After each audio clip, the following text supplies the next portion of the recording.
Okay, so we're moving on with William Shakespeare, the comedy of error. See how long that goes. Upon the earth.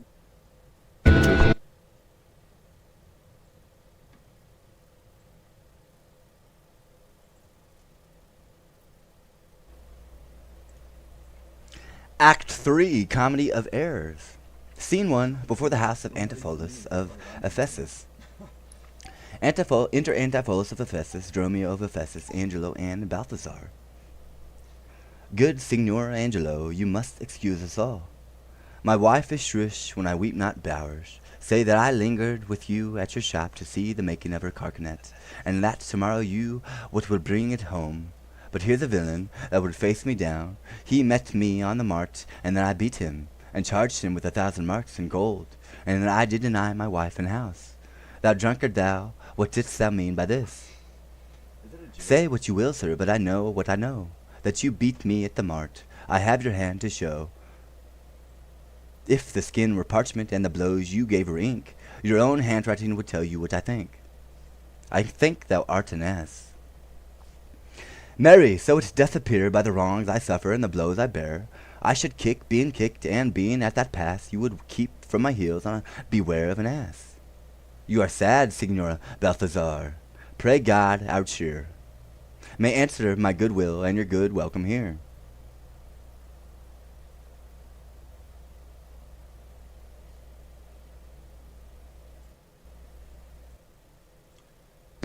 Wait till it starts.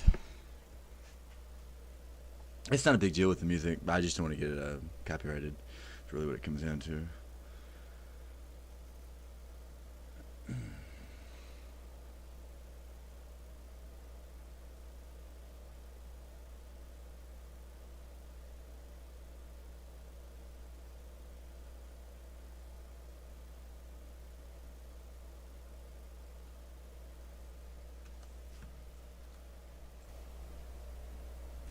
I hold your dainties cheap, sir, and you're welcome, dear.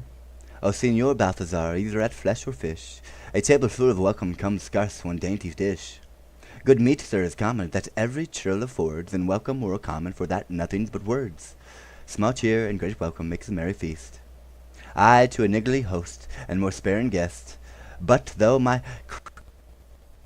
cates be mean, take them in good part. Better cheer may you have, but not with better heart. But soft, my door is locked. Go bid them, let us in. Maud, Bridget, Marion, Sicilian gin. Momy, Malthorse, Capon, Coxcomb, Idiot Patch. Either get thee from the door, or sit down at the hatch. Didst thou conjure for wenches that thou costs for such store? When one is one too many, go get these from the door. What patch is made your porter? My master stays in the street. Let him walk from whence he came, lest he catch cold on feet. Who talks within there? Ho! Open the door. Right, sir, I'll tell you when in, and you'll tell me therefore. Wherefore? For my dinner I have not dined today. Nor today here you must not come again when you may. What art thou that keeps me out from the house I owe? The porter of this time, sir, and my name is Dromio. O villain, thou hast stolen both mine office and my name. The one ne'er got my credit, the other mickle blame. If thou hadst been Dromio today in my place, thou wouldst have changed thy face for a name, or thy name for an ass. What a quarrel is there, Dromio? Who are those at the gate? Let my master in loose. Faith, no. He comes too late, and so tell your master. O Lord, I must laugh. Have at you with proverbs, shall I set my staff? Have you with another, that's when, can you tell? If thy name be called Luce, Luce thou hast answered him well. Do you hear, you minion? You'll let us in, I trow. I thought to have asked you.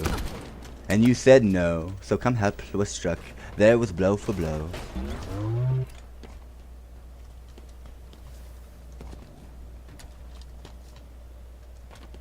Thou baggage let me in.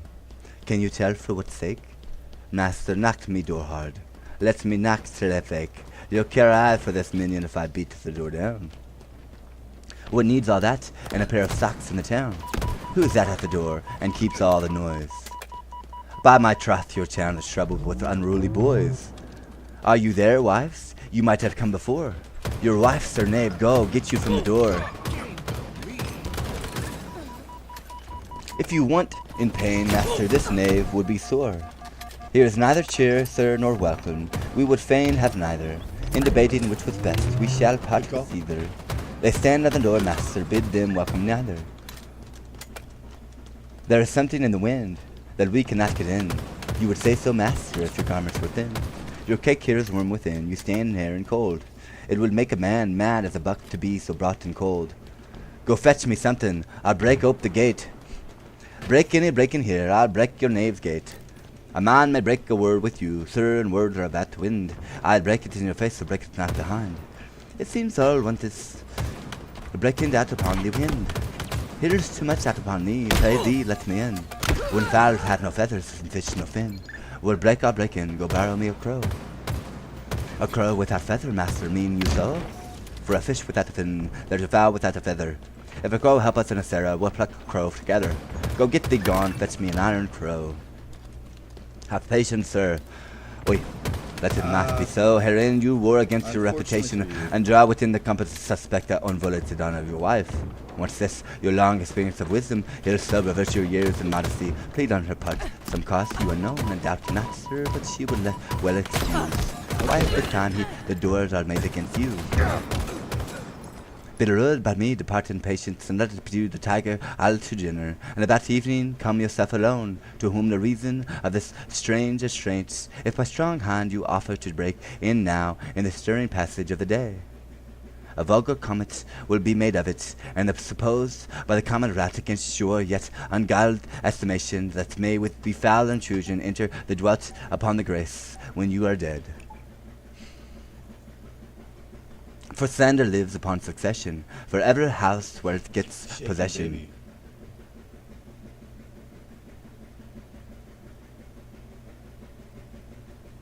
You have prevailed, I will depart in quiet, and the despite of mirror means to be merry.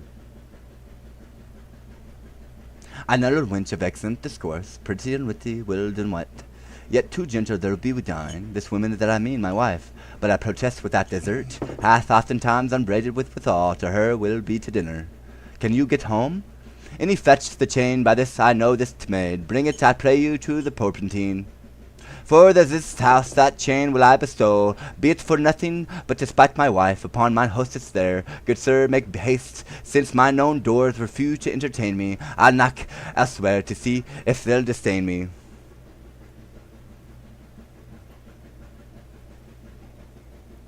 Do so, this jest shall come host some expense.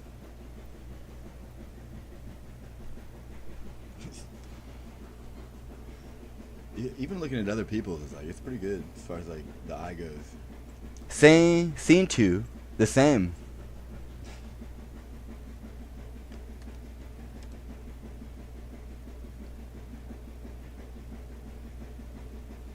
Enter Luciana and Antipholus of Syracuse. And may it be that you have quit forget a husband's office. Shall Antipholus even the spring of love, thy loving spring not? Shall love and building grow so ruinous? If you did wed my sister for her wealth, then for her wealth's sake use her with more kindness. Or if you like elsewhere, do it myself, muffle your false love with some show of kindness.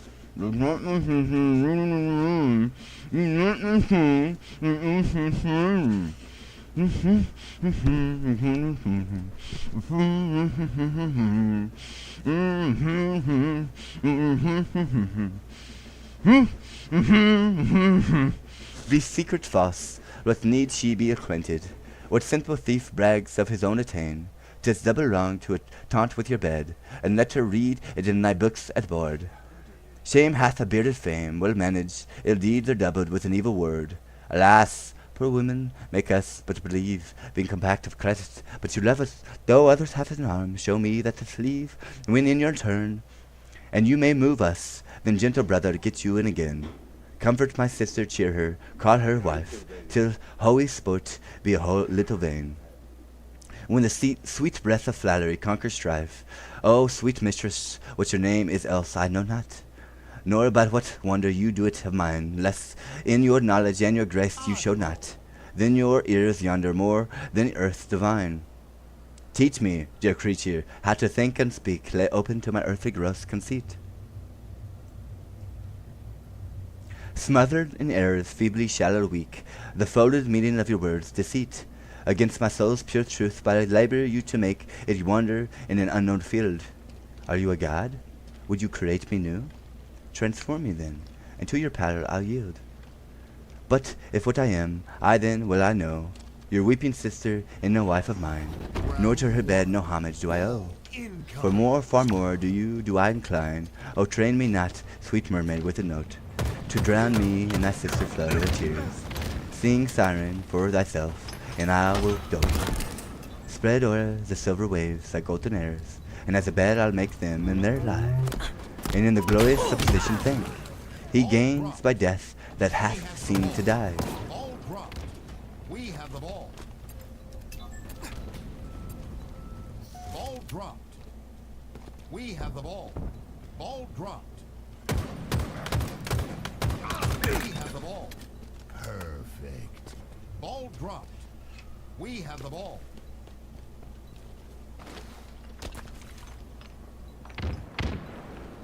Ball dropped. Target spotted. We have the ball. Ball dropped.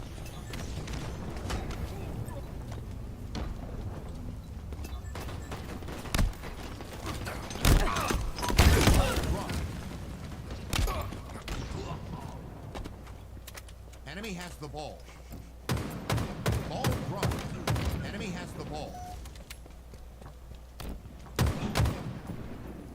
Ball dropped. We have the ball. Target spotted. Ball dropped. We have the ball. Ball dropped. We have the ball. Ball dropped. Enemy has the ball. Ball dropped. We have the ball. Ball dropped.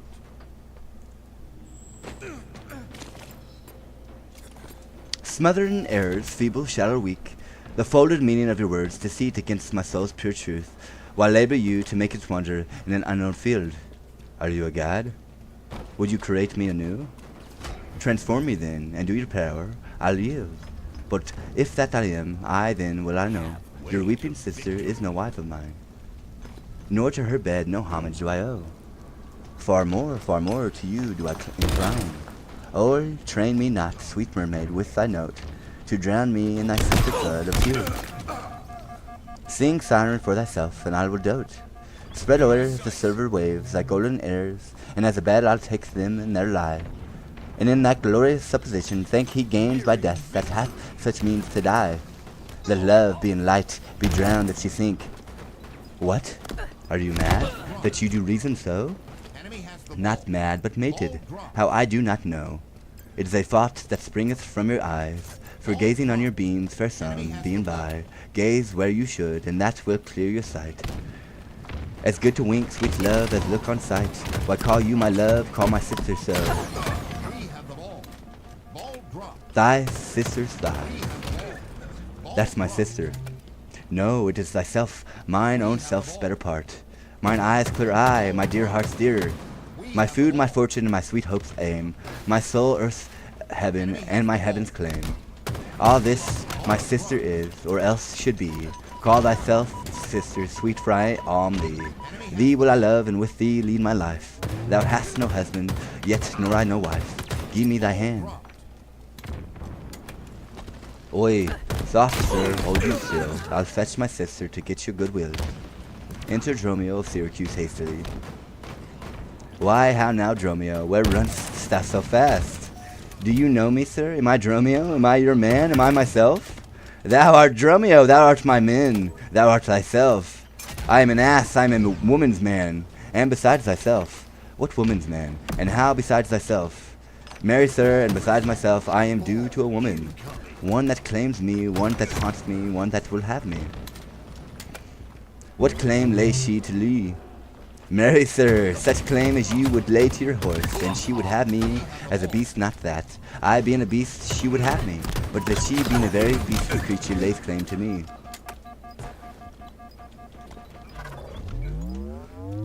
What is she? Round one. She is beautiful. A very reverent body, aye, such a one as a man may not speak of without he say, Sir Reverence. I have but lean sucking match, and yet as she is a wondrous fair marriage. How dost thou mean a fat marriage? Marry, sir? She's the kitchen wench, and I'll grease, and I know not what you use to put her to make a lamp of her and run from her by her own light. I warrant her rags, and the tallow in them I'll burn upon in winter. If she lives till doomsday, she'll burn a week longer than she'll the whole world. Ball dropped. What complexion is she of? Swart, like my shoe, but her face nothing like so cleanse kept. For why she sweeps, a man may go over shoes in the grime of it. That's the fault that water will mend. No, sir, 'tis in grain. Noah's flood could not do fit.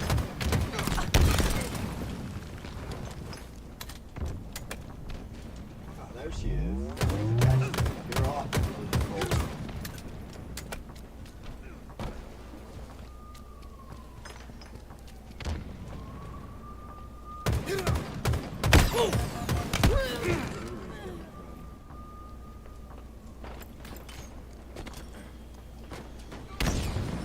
Ball dropped. Enemy has the ball. Ball dropped. Enemy has the ball. Ball dropped. We have the ball.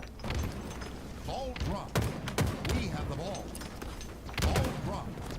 We have the ball. Enemy has the ball. Someone's freaking out.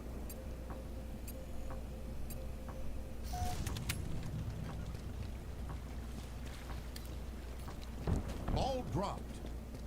Enemy halfway to victory. Enemy has the ball.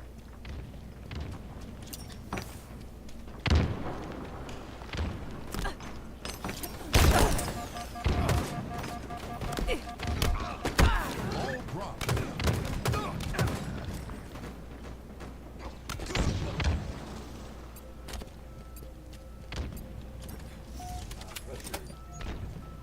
We have the ball.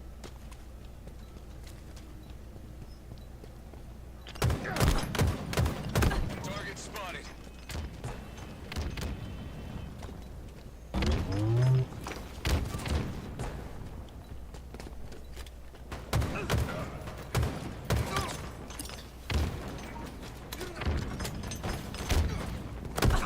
Ball dropped. Enemy has the ball.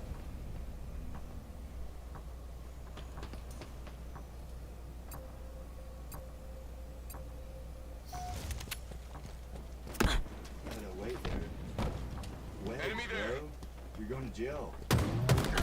Enemy team nearing Clear victory. as day, Wedge.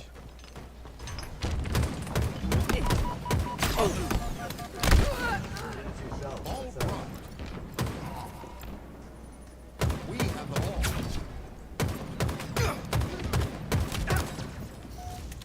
Ball dropped.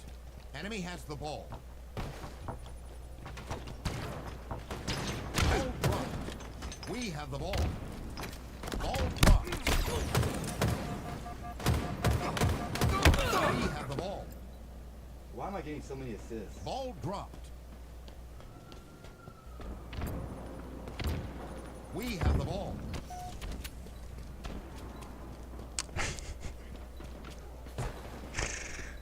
I do. What's her name? Nell, sir. But her name and 3/4, that is an L and 3/4, will not measure her from hip to hip. Then she bears some breadth. No longer from head to foot, then from hip to hip she is spherical, like a globe I could find on countries in her. And what part of her body stands Ireland? Marry, sir, and her buttocks I found it out by the bogs. Where's Scotland? I found it by the barrenness, hard in the palm of the hand. Where France, in her forebear armed and reverted, making war against her hair. Where England, I looked for the chalky cliffs, but I could find no witnesses in them, but I guess it stood in her chin, by the soft room that ran between France and it. Where Spain, faith I saw not, but I felt it hot in her breath. Where America, the Indies, oh, sir, upon her nose, all embellished with rubies, cubical sapphires, declining their rich aspect to the hot breath of Spain, who sent whole armados of clerics to be ballast at her nose. Where stood Belgia, the Netherlands? Oh, sir, I do not look so low, to conclude this drudge or diviner laid claim to me, caught me Dromio, swore I was preserved to her, told me that privy marks I had about me, as the mark of my shoulder, the mole in my neck, the great wart on my cleft arms that I amazed, ran from her as a witch. And I think if my breast had not been made of faith, and my heart of steel, I do not know. I still say yes. She had transformed me to curtle dog, and made me turn I the wheel. Go hie thee presently post to the road, and if the wind blow any way from shore, I will not harbour in this town tonight. If any bark put forth, come to the mart, where I will walk till thou return to me. If every one knows us, and we know none, 'tis thine, I think, to trudge, pack, and be gone. As from a bear a man would run for life, so fly I from her that would be my wife. There's none but witches do inhabit here, and therefore 'tis high time that I were hence. She doth call me husband, even my soul doth for a wife abhor. But her fair sister, possessed with such a gentle sovereign grace, of such enchanting presence and discourse, hath almost made me traitor to myself. But lest myself be guilty to self-wrong, I'll stop mine ears against the mermaid's song.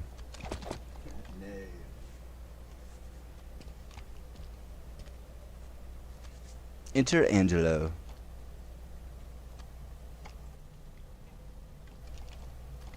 Master Antipholus. Aye, that's my name. I know it well, sir. Lo, here is the chain. I thought to give 10, and you the porpentine. The chain unfinished made me stay thus long. What is your will that I shall do with this? What please yourself, sir, I have made it for you. Made for me, sir? I bespoke it not.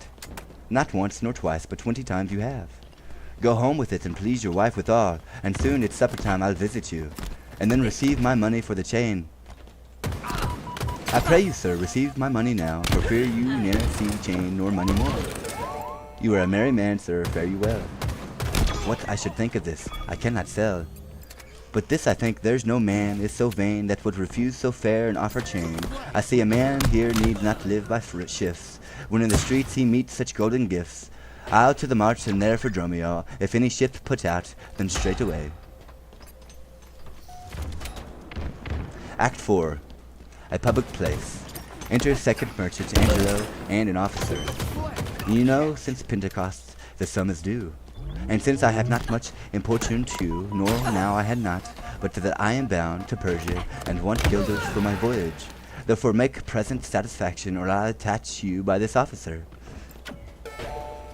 Even just the sum that I do owe you to you is grown to me in Antipholus, and on the instance that I met with you, he had of me a chain. At 5 o'clock I shall receive the money for the same.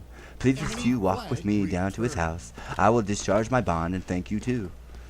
Enter Antipholus of Ephesus and Dromio of Ephesus from the courtesans. That labor may you save, see where he comes. While I go to the goldsmith's house, go thou, and buy a rope's end that I will bestow among my wife and her confederates, for locking me out of my doors today. But soft, I see the goldsmith, get thee gone, but thou a rope, and bring it home to me. I buy £1,000 a year, I buy a rope. A man as well hope that trusts to you I promised your presence and the chain, but neither chain nor goldsmith came to me. Belike you thought our love would last too long if it weren't chained together, and therefore came not. Saving your merry humor, here's the note. How much your chain weighs to the ultimate carat. The finesses of the gold, in charful fashion, which doth amount to 3 odd ducat more than I stand indebted to this gentleman.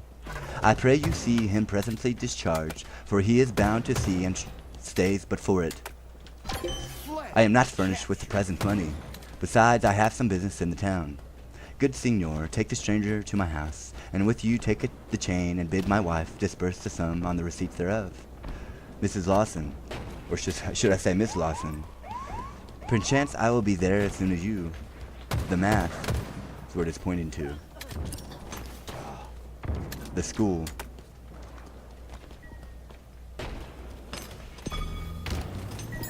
Flag returned. I hate to.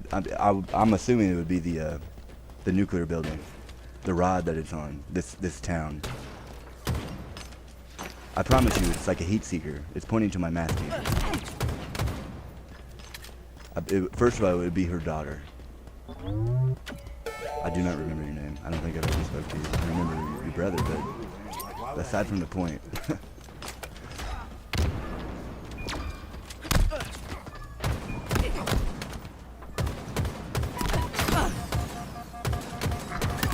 Enemy flag returned. How much of your chain weighs to the utmost carat? The thinnest of the gold and sharpest fragments.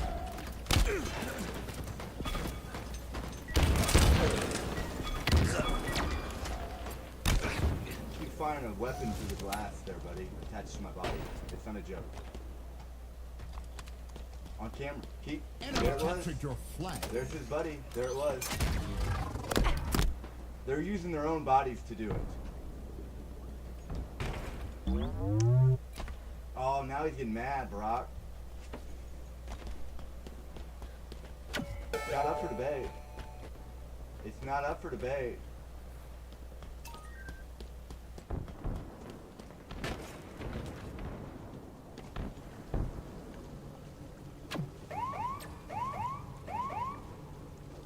They keep doing this like backward shoulder shrug like they're some authority because they're being put in their place. It's not a joke. Act 4, The Comedy of Errors, Scene 1, a public place. Enter second merchant Angelo and an officer. You know since Pentecost the sum is due, and since I have not much importuned you, nor now I had not, but then I am bound to Persia, and what guilders for my voyage, therefore make present satisfaction, or I'll attach you by this officer. No, stay silent. Even just the sum what I do owe to you is growing to me by Antiphoselus, and in the instance that I met with you, he had of me a chain. At 5 o'clock I shall receive the money out of the same. Please, if you walk with me down to his house, I will discharge my bond, and thank you too. That's your cue, wounded knee, to get that out of the wounded knee. Over here on the thumbprint. Move the wounded knee from the thumbprint The right body now. attachment, It's not a joke. little bitch. The heartbeat. They have a cavern hollowed out. It's attached to my Yep. There. thumbprint Yes, right you here are. Yep, on I see. the camera. He just flicked it. Remove that. Whoever that is, like a pool of water, but for like a mirage. It's nuclear, you know. Cease and desist now. Enter Antipholus of Ephesus and Dromio of Ephesus from the courtesans. The officer's on the offense right now. That labor may you save, see where he comes. Will I go to the goldsmith's house, go thou, and by a rope's end that I will bestow. Oh, boy. Excuse me. Pierce, call your Okay, boyfriend good. up. I have some business in the town. Good senor, take the stranger to my house, and with you take the chain to bid my wife disperse the sum on the receipt thereof, perchance. I will be there as soon as you. Then you will bring the chain to her yourself. No, bear it with you, lest I come not come time enough. Well, sir, I will. Have you the chain about you? Flag And if I not, sir, I hope you have, or else you may return without your money. On camera, you're going. Nay, come, I pray you, sir, give me the chain. Both wind and tide stays for the gentleman, and I to blame have held in him here too long. Good Lord, you use this dalliance to excuse your breach of promise to the Porpentine. I should have chid you for not bringing it, but like a shrew you first begin to brawl. The hour steals on, I pray you, sir, dispatch. You hear how he importuned me, the chain. Why, give it to my wife and fetch your money. Come, come. You know I give it to you, even now. Either send the chain or send it to by me some token. Fie, now you run the humor out of breath. Come, where's the chain? I pray you, let me see it. My business cannot brook his dalliance, good sir. Say, will you answer me or no? If not, I'll have him in the office. kill. I answer you. What shall I answer you? The money that you owe me for the chain, I owe you none till I receive the chain. You know I gave it you half an hour since. You gave me none. You wrong me much to say so. You wrong me more, sir, in denying it. Consider how it stands upon my credit. Well, officer, arrest him at my suit. I do. And charges you in the Duke's name to obey me. This touches me in reputation. Either consent to pay the sum for me, or I attach you by this officer. Consent to pay thee that I never had. Arrest me, foolish fellow, if thou darest. Here is thy fee. Arrest him, officer. I would not spare my brother in this case, if he should scorn me so apparently. I do arrest you, sir. You hear the suit. I do obey thee till I give thee bail. But, Sarah, you shall buy this sport as I dear, as all the meddled in your shop will answer. Sir, I shall have law to Esphius, to notorious shame, I doubt it not. Enter Dromio of Syracuse. Master, there is a bark of Epidinum that stays but till her owning comes aboard. And when she bears away, our frottage, sir, I have conveyed aboard, and I have bought the oil, the ballastman, the aqua vice, the ship is in her trim. The merry wind blows fair from land, they sail for naught at all, but for their owner, master, and yourself. How now, lo, madam, why thou peevish sheep? What ship of Abindum stays for me? A ship you sent me to the higher waftage, thou drunken slave, I sent to thee for a rope, and told thee to what purpose and what end. You sent me for a rope's end, as soon you sent me to the bay, sir, for a bark. I will debate this matter more leisure, and teach your ears to list me with more heed. To Adriana, villain, hie thee straight.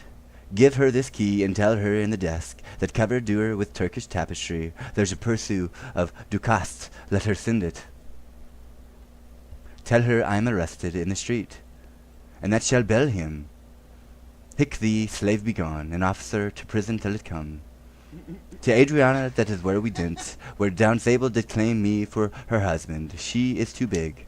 I hoped for me to compass, thither I must, although against my will, for servants must their masters' minds.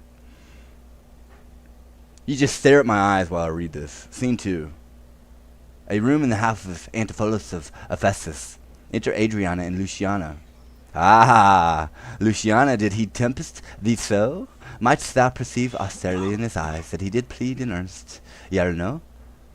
Look'st be red or pale, or sad or merrily, what observation madst thou in the case of his heart meteors tilting in his face?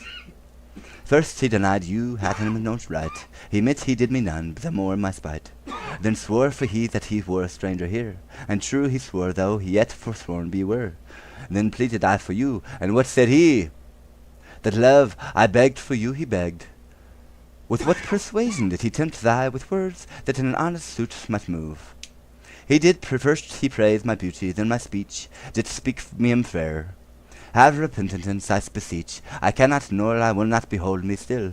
My tongue the how, not my heart shall have his will. He is deformed, crooked, old and sere, his face, worst body and shapes everywhere. Vicious, ungentle, foolish, blunt, unkind, systematical to in making worse in mind. Who will be jealous of such a one? No evil lost is wailed when it is done. Ah, but I thank him better than I say, and yet would therein others' eyes were worse. Far from her nest the lapine cries away. My heart prays for him, though my tongue do curse.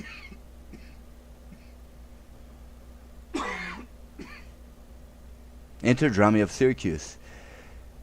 Here, go, the desk, the purse, sweet now make haste. How fast hast thou lost thy breath? My running fast, where is thy master, Dromio, is he well? No, he is at the Tarbiter limbo, worse than hell.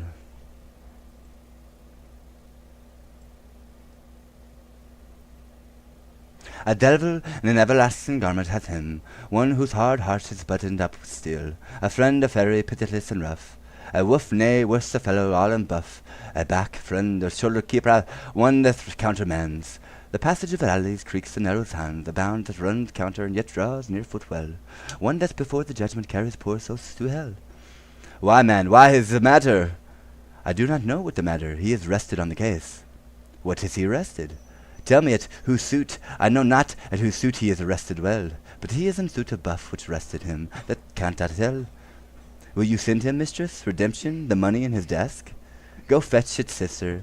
This I wondered at, that he, unknown to me, should be in debt. Tell me, what, is he arrested on band? not unband, but on a stronger thing. A chain, do you not hear it ring? What, the chain? No, no, the bell. 'Tis time that I were gone. It was 2 ere I left him, and now the clock strikes 1. The hours come back, that did I'd never hear. Oh yes, if any hour meet a sergeant, a turns back for very fear, as the time we're in debt, that finally death's that reason. Time is very bankrupt and owes more than he's worth to reason. He's a thief too. Have you not heard men say that time comes stealing on my night and day? If time be in debt and theft and a sergeant in the way, he not reason to turn back an hour and day. Some tender money to me, some invite me, some other give me thanks for kindness, offer me commodities to buy. Even now a tailor called me in his shop, and showed me silks that he had bought for me, and therewithal took measure of my body. Sure these are but imaginary wiles, and Lapland sorceries and habits here. Enter Dromio of Syracuse. Master, here's the gold you sent me for. What have I got you's picture of an old Adam now apparelled? What gold is this? What Adam dost thou mean? Not that Adam kept the paradise, but that Adam that keeps the prison, he that goes in calf's skin, that was skilled for the prodigal, he that came behind, sir, like an evil angel, and bids you forsake your liberty. I understand it, he not.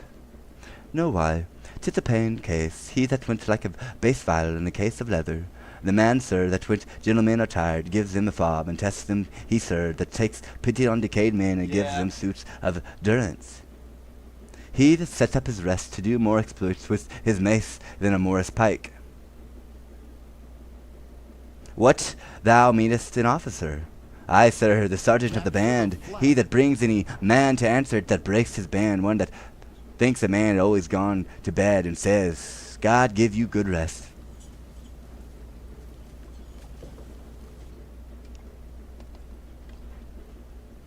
Is there any ship put forth tonight? May we be gone? Why, sir, I brought you word for an hour since that the bark expedition put forth tonight, and then were you hindered by the sergeant to tarry for the hoy delay. Hello, boys. Here are the angels that you sent for to deliver you. It's nice to see you, boys. I'm glad you starting to do your job. I appreciate you. The fellow is distracted, and so am I, and here we wander in illusion. Some blessed power deliver us from hence. Enter a courtesan. Well met, Master Antipholus. I see, sir, you have found the goldsmith now. Is that the chain you promised me today? Satan avoid. I charge thee, tempt me not. Master, is this Mistress Satan? It is the devil.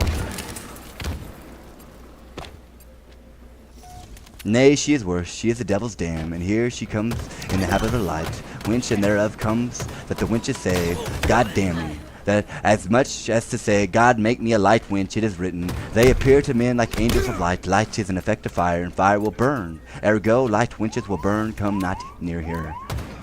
You're a man, and you are marvelous merry, sir. Will you go with me? We'll mend our dinner here. Officer, get off the cell tower now. The radio tower, you have the right to remain silent. Get off the radio tower now, officers. Little Nicky, get off the fucking tower, or I will shoot you.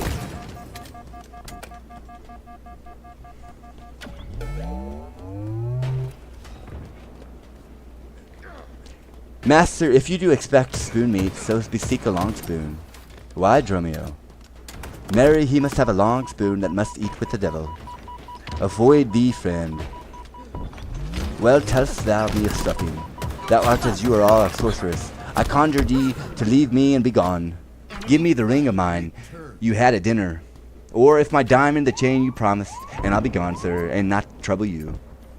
Some devils ask but the parings of one nail, a rush of hair, a drop of blood, a pin, a nut, a cherry stone. But she, more covetous, would have a chain. Master, be wise, and if you give her, the devil will make her chain and fright us with it.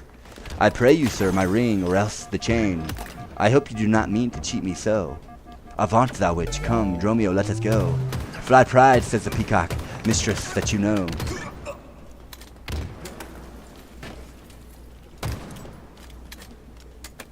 Antipholus of Syracuse and Dromio of Syracuse. Now, out of doubt, Antipholus is mad, else would be never so demean himself. A ring he hath of mine worth 40 ducats. And for the same he promised me a chain. Both one and others he denies me now. The reason that I gather he is mad. Besides this present instance of his rage is a man tale he told today at dinner, of his own doors being shut against his entrance. Belike his wife, acquainted with his fits, on purpose shut the doors against his way. My way is now to hie home to his house and tell his wife that being lunatic he rushed into my house and took perforce my ring away. This course I fitted choose, the 40 ducats is too much to lose. Scene 4, a street. Enter Antipholus of Atheius and the officer. Fear me not, man, I will not break away. I'll give thee ere I leave thee so much money to warrant thee as I am rested for. My wife is in a wayward mood today, and I will not likely trust the messenger that I should be attached in Ephesus. I tell you, 'twill sound harshly in her ears. Enter Dromio of Ephesus with a rope's end. Here comes my man, I think he brings the money. Enemy flag. How now, sir? Have you that I sent you for? Here's that, I warrant you. We'll pay them all. But where's the money? Why, sir, I gave the money for the rope. 500 ducats, villain, for a rope. I'll serve you, sir, 500 at the rate. To what end did I bid thee hie thee home? To a rope's end, sir, and to that end am I returned. And to that end, sir, I will welcome you. Good sir, be patient. Nay, 'tis for me, be patient. I am in adversity. Good now, hold thy thong. Nay, rather persuade him to hold his hands. Thou Thou whoreson, senseless villain. I would I were senseless, sir, that I might not feel your blows. Thou art sensible in nothing but blows, and so an ass. I am in an ass indeed, you may prove it by my long ears. I have served him from the hour of my nativity to this instance. You have nothing at his hand for my service but blows. When I am cold, he beats me with beating. When I am warm, he cools me with beating. I am waked with it when I sleep, raved with it when I sit, driven out of the doors with it when I go from home. Welcome home with it when I return, nay, I bear it on my shoulders as a beggar once her brat, and I think when he hath limited me, I shall beg with it from door to door. Come, go along, my wife is coming yonder. Return. Underneath the stadium over here, I believe. There's some weird stuff that happened last night.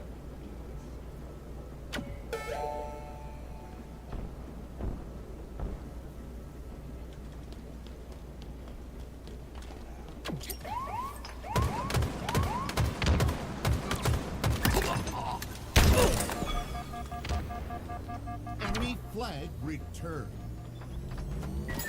Flag returned. Enter Adriana, Luciana, the courtesan, and Pinch. There was a house they removed by the stadium. It's pointing in that direction. Mistress, response venom respects your end, or rather, to prophecy like the parrot, beware the rope's end. Oh my god. Holy shit. Wilt thou still talk? How say you now? Is not your husband mad? His incivility confirms no less. Right there. That's it. Civility.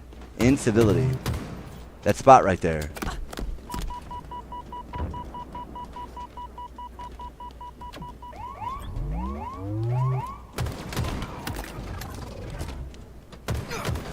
Oh,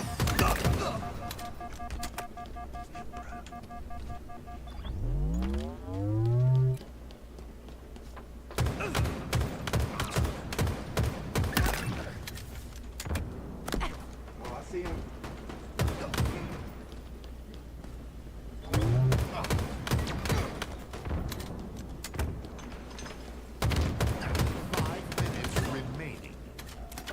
Scene 4, a street. Excuse me.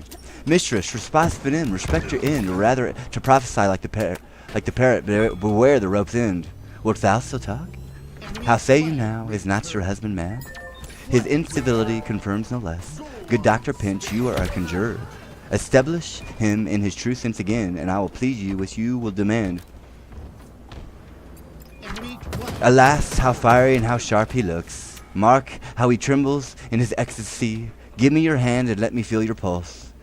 There is my hand, and let it feel your ear.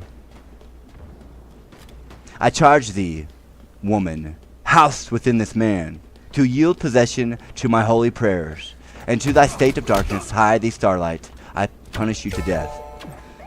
I conjure thee by all the saints in heaven, peace, doting wizard, peace, I am not man. Oi, that thou were not poor distressed soul, you minion, you, are these your customers?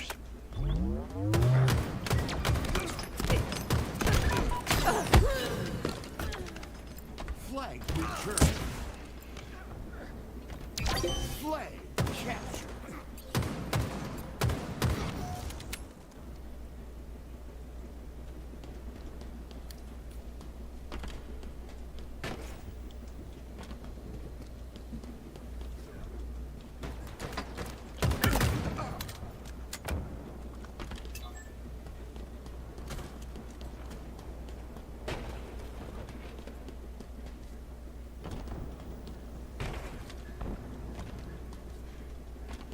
Oi, that thou were not poor distressed soul, your minion, you, are these your customers? Ark, you're a dumbass, Ark. Did this companion with the saffron face revel in feet at my house today, whilst upon me the guilty doors were shut and I denied to enter in my house? Flag returned. O husband, God doth know you dinned at home. Where would you had remained until this time, free from these slanders and this open shame? Dint at home? Thou villain, what sayst thou? You had the right to remain silent. Sir, sooth to say, you did not dine at my home. Were not my doors locked up and I shut out? Purdy, your doors were locked and you shut out, and did not she herself revile me there? Sans fable, she herself reviled you there. Fraud, shut up. Did not her kitchen maid rail, taunt, and scorn me? Certes she did, the kitchen's vessel scorned you, and did not I enraged depart from hence? And variety you did, my bones bear witness, that thence have felt the vigor of thy rage. It's good to soothe him in these contraries. It is no shame. The fellow finds his vein, the yielding to him humors well his frenzy. Thou hast stubborned the goldsmith to rescue. Alas, I sent you money to redeem you, my Dromio here, who came in haste for it. Money by me? A heart and good will you might. But surely, master, not a rag of money. Went'st not thou to her for a purse of ducats? He came to me, and I delivered it, and I am witness with her that she did. God and the rope maker bear me witness that I was sent for nothing but a rope. Mistress, both man and master, is possessed. I know it by their pale and deadly looks. They must be bound and laid in some dark room. Say, wherefore didst thou lock one me forth today? And why dost thou deny the bag of gold? I did not, gentle husband, lock thee forth, and gentle master, I received no gold, but I confess, sir, that we were locked out. Dissembling villain, thou speakst false in both dissembling holler. Thou art false in all, and art confederate with a damned pack, to make loathsome abject scorn of me. But with these nails I'll pluck out these false eyes, that would behold in me this shameful sport. Oi, bind him, let him not come near me. More company the fiend is strong within him. Ay me, poor man, how pale and wan he looks. Enter 3 or 4 and bind Antipholus of Aphius. What will you murder me, thou gaoler thou? I am the prisoner. Wouldst thou suffer them to make a rescue? Masters, let him go. He is my prisoner, and you shall not have him. Go bind this man, for he is frantic too. What wilt thou do, thou peevish officer? Hast thou delight to see a wretched man do outrage and do pleasure to himself? He is my prisoner, if I let him go. The debt he owes me will be required of me. I will discharge thee ere I go with thee. Bear me forthwith unto the creditor, and knowing how the debt grows, I will pay it. Good master doctor, see him safe conveyed home to home, most unhappy day. O most unhappy trumpet, master, I am here entered in bound for you. Out on thee, villain, wherefore dost thou mad me? Wilt you be bound for greeting? Mad, good master, cry the devil. God help poor souls, how idly do they talk. Go bear him hence, sister, go you with me. An assistance with Antiphus and Ephes and Dromio of Ephesus. Say now whose suit is he arrested at? One Angelo, a goldsmith, do you know him? I know the man. What is the sum he owes? 200 ducats. Say how grows it do? Do for a chain your husband had him. He did beseek a chain for me, but had it not, when as your husband all enraged today. Come to my house, and took away my ring, the ring I saw upon my finger now. Straight after I did, I meet him with the chain.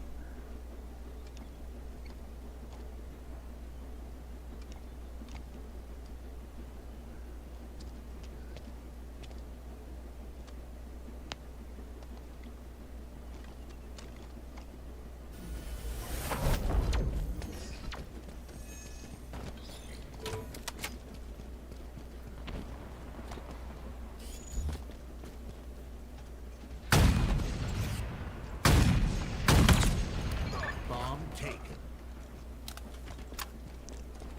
It may be so, but I never did see it. Come, Gaylor, bring me where the goldsmith is. I long to know the truth before at large.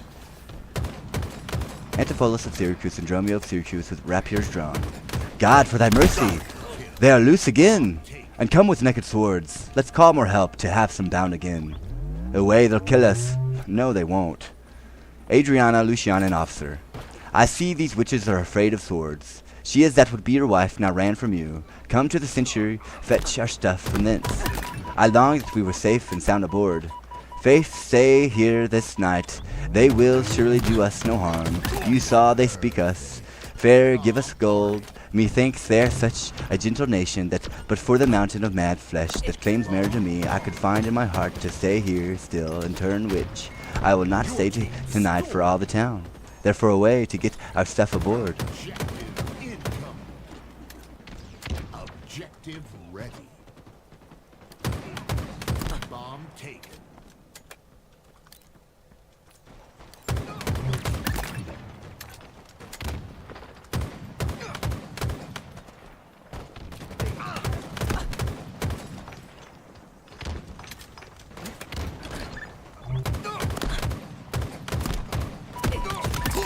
Killing spree.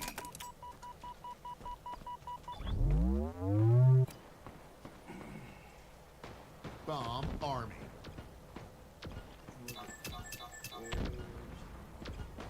Bomb dropped. You have to let us remain silent. Okay, so I'm pretty sure I just stopped in the middle of it. Victory. So this is Act Riding that 2, train, I'm Scene 2 of riding Comedy of Errors. Incoming. Whether it's right or not, I do not know. But this is where we're at. Objective. I feel like I would have not stopped there. Bomb taken.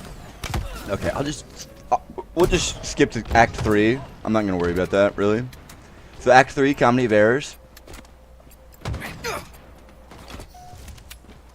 I just feel like it's appropriate, you know what I mean? Bomb You can have your little segment there. I'll never know. I'll never read it. Maybe like at my dying day, you know what I mean? This is a segment I'm going to read right here. My eulogy. I appreciate you. Act 3, Comedy of Errors. Scene 1, before the house of Antipholus of Ephesus. Enter Antipholus of Ephesus, Dromio of Ephesus, Ephesus, Angelo, and Balthazar. Good Signor Angelo, you must excuse us all. My wife is shrewish when I keep not hours. Say that I lingered with you at your shop to see the making of a carpet, and that tomorrow you will bring it home. But here's a villain that would face me down. He met me on the mart, and then I beat him, and charged him with 1,000 marks in gold, and that I did not deny my wife and house. Thou drunkard, thou, what didst thou mean by Bomb this? taken. Say what you will, sir, but I know what I know. That you beat me at the mart. I have your hand to show. If the skin were parchment and the blows you gave were ink, your own handwriting would tell you what I think. I think thou art an ass. Marry, so it doth appear, by the wrongs I suffer and the blows I bear. Incoming. I should kick, being kicked, and being at that pass. You would keep from my heels and beware of an ass. You are sad, Signor Balthazar. Pray God in our cheer may answer my good will and your good welcome here. I hold your dainties cheap, sir, and your welcome dear. Oh, Signor Balthazar, either at flesh or fish, a tableful of welcome makes scarce one dainty dish. Good meat, sir, is common that every churl affords, and welcome more common, for that's nothing but words. Small cheer and great welcome make the merry feast. I to a niggardly host and most sparing guest, but thou, my Kate, be mean, take them in good part. Better cheer may you have, but not with better heart, but soft. My door is locked, go bid them, let us in. Maud, Bridget, Marion, Cicely, Jillian, Jin, Mome, Malthorse, Capone, Coxcomb, Idiot, Patch. Either get thee from the door or sit down at the hatch. Dost thou conjure for wenches that thou call'st for such store? When one is one too many, go get thee from the door. What Patch is made our porter, my master stays in the street. Let him walk from whence he came, let his catch on cold feet. Who talks within there? Ho, open the door. Right, sir, I'll tell you in, and you'll tell me wherefore. Wherefore? For my dinner I have not dinned today. Nor today, here you must not come again when you may. What art thou that keeps me out from the house I owe? The poacher from this time, sir, and my name's Dromio. O villain, thou hast stolen both mine office and my name. The one ne'er got my credit, the other mickle blame. If thou hast been Dromio today in my place, thou wouldst change thy face for a name, or thy name for an ass. What a quill is it, Dromio? Who are those at the gate? Let my master in, Louche. Faith, no, he comes too late, and so tell your master. O Lord, I must laugh. Have at you with a proverb. Shall I set in my staff? Have at you with another. That's when, can you tell? If thy name be called Luce, Lucie, thou hast answered him well. Do you hear, you minion? You let us in, I trow. I thought to have asked you, and you said, so come help. Well struck. There was blow for blow. Now baggage let me in. Can you tell for whose sake? Master, knock the door hard. Let him knock till it 8. You'll cry for this minion if I beat the door down. What needs all that, and I pair of socks in the town? Who is that at the door that keeps all this noise? By my troth, your town is troubled with unruly boys. Are you there, wife? You might have come before. Your wife, sir knave, go get you from the door. If you went in pain, master, this knave would go sore. Here is neither cheered, sir, nor welcome. We would fain have neither. In debating which was best, we shall part with neither. They stand at the door, master. Bid them welcome hither. There is nothing in the wind that we cannot get in. You would say so, master, if your garments or thin. Your cake here is warm within. You stand here in the cold. It will make a man mad as a buck to be bought and sold. Go fetch me something. I'll break open the gate. Break any breaking here. I'll break and your knave's pate. A man may break a word with you, sir, and words are but wind. Aye, and break it in your face, so he break it not behind. It seems thou wantest breaking out upon thee hind. Here's too much out upon thee. Pray thee, let me in. Aye, when fowls have no feathers and fish have no fin. Well, I'll break in. Go borrow me a crow. A crow without a feather? Master, mean you so? For a fish without a fin, there's a fowl without a feather. If a crow help us in, Sarah, we'll pluck a crow together. So get thee gone, fetch me an iron crow. Have patience, sir, oh, let it not be so, and you were against your reputation. And draw within the compass of suspect the unviolated honor of your wife. Once this your long experience of her wisdom, her sober virtue, years, and modesty, plead on her part some cause to you unknown, and doubt not, sir, but she will well excuse why at this time the doors are made against you. Be ruled by me, depart in patience, and let us be the tiger all to dinner, and about evening come yourself alone. To know the reason of this strange restraint, if by strong hand you're offered to break in now in the stirring passage of the day, a vulgar comment will be made of it, and that supposed by the common rout against your yet ungallant estimation, that may with foul intrusion enter and dwell upon your grave when you are dead. For slander lives upon succession, forever housed where it gets possession. You have prevailed. I will depart in quiet, and in despite of myrrh mean to marry. I know a wench of excellent discourse, pretty and witty, wild and yet too gentle. There will be thine, this woman that I mean my wife, but I protest without desert, hath oftentimes unbraided me withal. To her will be to dinner, get you home, and fetch the chain. By this I know 'tis made, bring it, I pray you, to the Porpentine. For there's the house the chain will bestow, but it for nothing, but to spite my wife. Upon wine hostess there, good sir, make haste. Since mine own doors refuse to entertain me, I'll knock elsewhere, to see if they'll disdain me. I'll meet you at the place some hour hence. Do so. This jest shall come some expense. It shall come at me some expense. I'll do a proverb for you. So again, this would be the The original King James, the original. I am the original, right? I don't know why it's a registered trademark at all or copyright. But anyway, in original King James version, so I'm pretty sure William here helped rewrite it into the King James version, which is the writing style. Oddball. Thee, thou, thy, nor nay.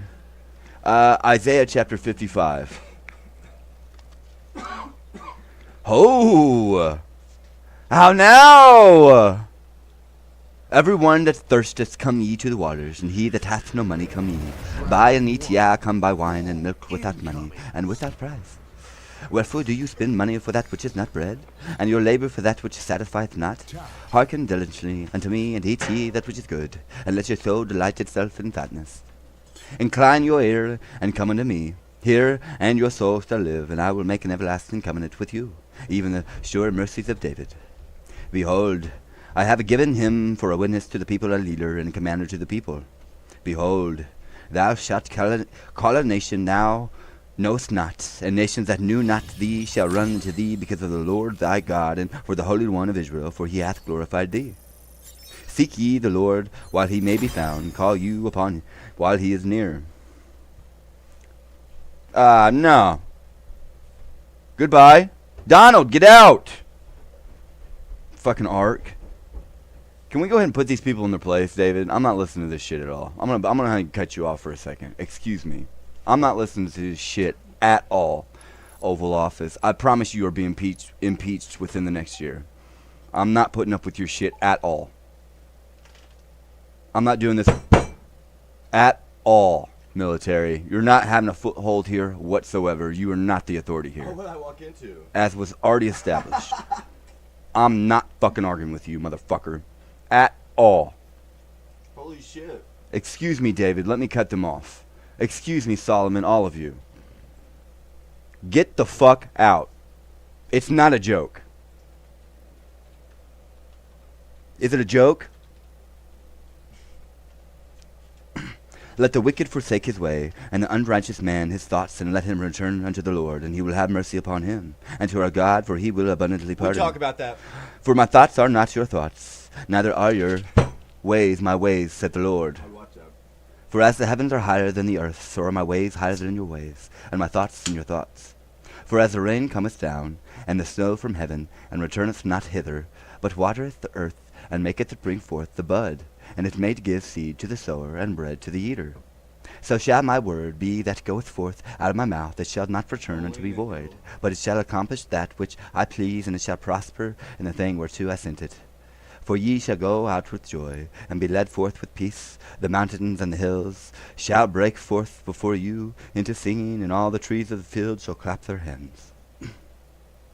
Instead of the thorn shall come up the fir tree, and instead of the briar shall come up the myrtle tree, and it shall be to the Lord for a name, for an everlasting sign that shall not be cut off.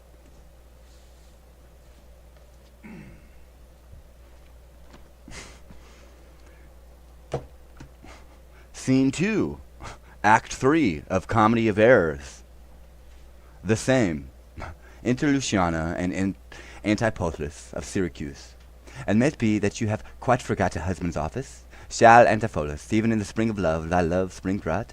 Shall love in building grow so ruinous? If you do wed my sister for her wealth, then for her wealth's sake use her with more kindness.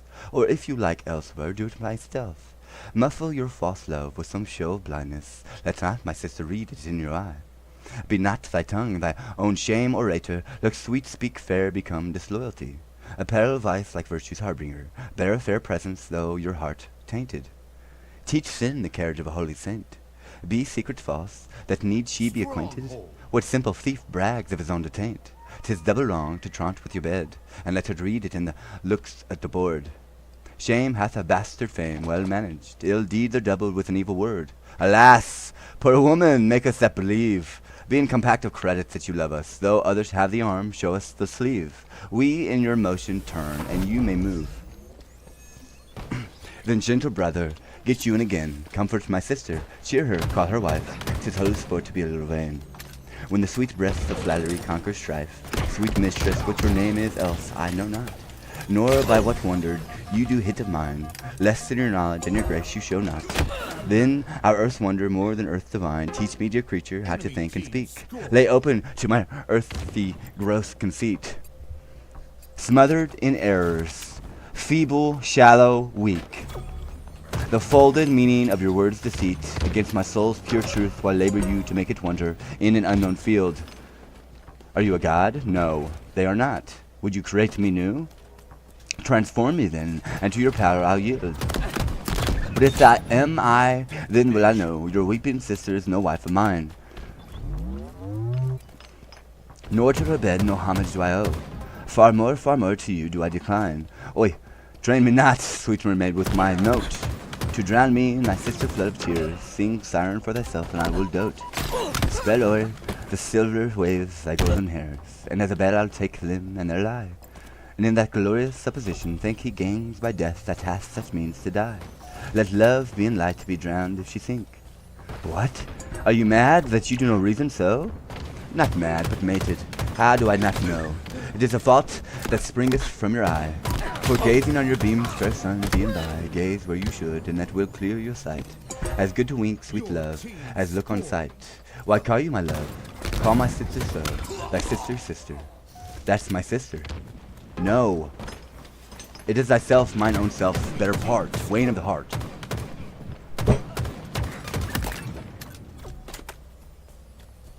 Mine eyes clear, my dear heart's dear heart. My food, my fortune, my sweet hope's aim, my soul, earth's heaven, and my heaven's plan. All this my sister is, or else should be. Call thyself sister, sweet, for I am thee. Thee will I love, than which thee lead my life. Thou hast no husband, yet nor I no wife. Give me thy hand. Oi, soft sir, hold you still, I'll fetch my sister to get her goodwill. Enter Dromio of Syracuse hastily. Why, how now, Dromio? Where runst thou so fast? Do you know me, sir? Am I Dromio? Am I your man? Am I myself? Thou art sure, Dromio, thou art my man, thou art thyself. I'm an ass, I'm a woman's man, and besides myself, what woman's man? And how besides myself? Marry, sir, besides myself, I am due to a woman. One that claims me, one that haunts me, one that will have me. One claims lays she to thee? Marry, sir, such claims as you would lay to your horse, and she would have me as a beast. Not that I being a beast, she would have me, but that she being a very beastly creature lays claim to me. What is she? A very reverent body. Aye, such one as a man not speak of without he say, Sir Reverence. I have but lean luck in the match, and yet is she a wondrous fat marriage. How dost thou mean a fat marriage? Marriage, sir, she's the kitchen wench, in all grease, and I know not what use to put to make a lamp of her and run from her by her own light. I want her rags, and the tallow in them will burn a pull in winter. If she lives till doomsday, she'll burn a week longer than she the whole world. What complexion is she of? Swart, like my shoe, but her face nothing so clean kept, for why she sweats, a man may go over her shoes in the grime of it. That's the fault that water will mend. No, sir, 'tis in brain, 'tis in vain, no flood could not fit. What's her name? No, sir, but her name and 3/4, that is, an L and 3/4 will not measure her from hip to hip. Then she bears some breadth? No. Longer from head to foot than from hip to hip, she is spherical, like a globe. I could find out countries in her. In what part of her body stands Ireland? Marry, sir, in her buttocks. I found it out by the bogs. Where Scotland? I found it by the bareness hard in the palm of the land. Where France? In her forehead, armed and reverted, making her war against her heir. Where England? I looked for the chalky cliffs, but I could find no whiteness in them, but I guess it stood in her chin. Stay silent. By the salt, Rackham and run between France and it, where Spain? Wait, stay silent. Faith I saw not, but I felt it hot in her breast. Where America, the Indies? Oi, sir, upon her nose, all o'er, embellished with rubies, carbuncles and sapphires, declining their rich aspect to the hot breath of Spain, who sent whole armadues of carracks to be ballast at her nose.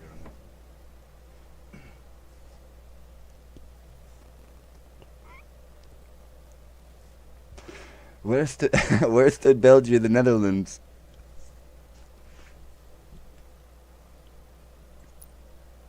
Oi. Sir, I did not look so low. To conclude this drudge or diviner laid claim to me, called me Dromio, swore I was assured to her, told me that privy marks I had about me, as the mark of my shoulder, the mole in my neck, the great wart on my left arm, that I maids ran from her as a witch. And I think if my breast had not been made of faith, and my heart of steel, she had transformed me to curse the dog, and made me turn I the wheel. Go hie thee presently post to the road, and if the wind blow any way from shore, I will not harbor in this town tonight. If any bark put forth come to the mart, where I will walk till thou return to me. If everyone knows us, and we know none, 'tis time, I think, to trudge, pack, and be gone. As from a bear a man would run from life, so fly from her that I would be my wife. There's none but witches do inhabit here, and therefore 'tis high time that I were hence. She that doth call me husband, even my soul doth for a wife abhor. But her fair sister, possessed with such a gentle of sovereign grace, of such enchanting presence and discourse, hath almost made me traitor to myself. But lest myself be guilty to self-wrong, I'll stop mine ears against the mermaid's song. Enter Angelo. Master Antipholus. Aye, what's my name? I know 't well, sir. Lo, here is the chain. I thought to have ta'en you at the Popentine. The chain unfinished made me stay thus long. What is your will that I shall do with this? What please yourself, sir, I have made it for you. Made it for me, sir? I bespoke it not. Not once, nor twice, but 20 times you have. Go home with it and please your wife withal, and soon at supper time I'll visit you, and then receive my money for the chain. I pray you, sir, receive the money now, for fear you ne'er see the chain nor money more. You are a merry man, sir. Fare you well. So what I would think of this, I cannot tell. But this I think, there's no man is so vain that would refuse so fair an offered chain. I see a man here needs not to live by shifts, when in the sheets he meets such golden gifts. Out to the mart and there for Dromio say, if any ship put out, then straight away.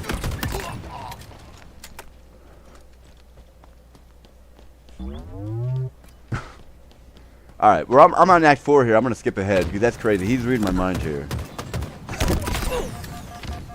It's funny how that works out. Because that's not what was intended. That was unintended. That's crazy. I accept. I do not mind. I assure you.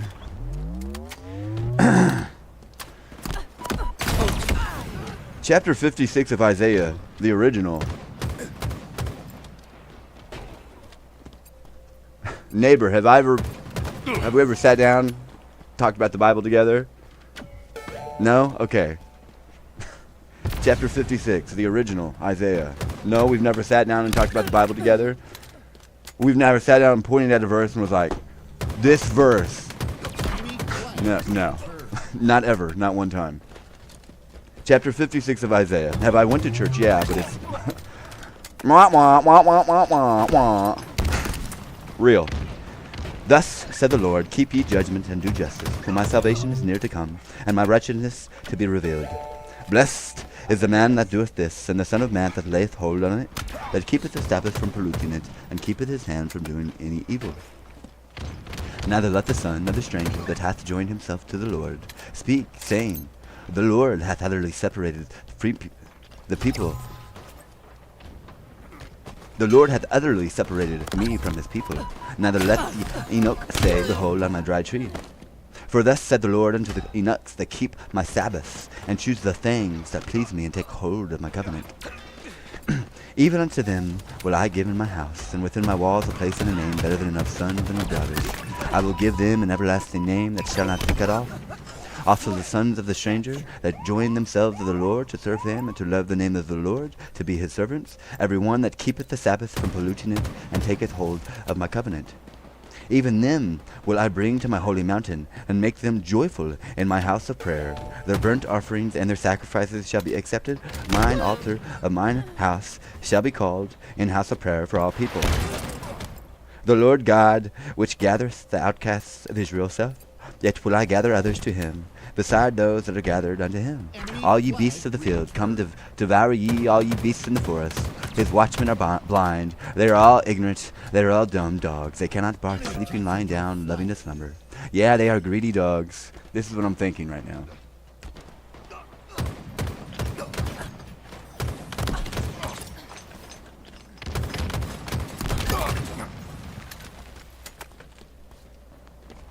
Yeah, they are greedy dogs, which can never have enough, and they are shepherds that cannot understand.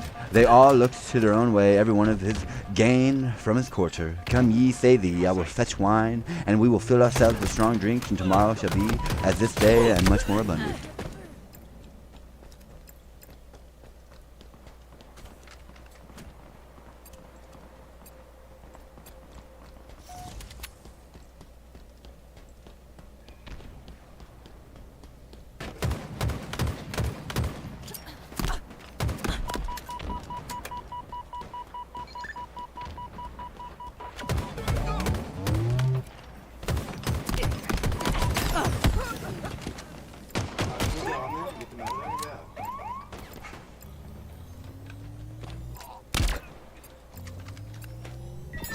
Flag returned.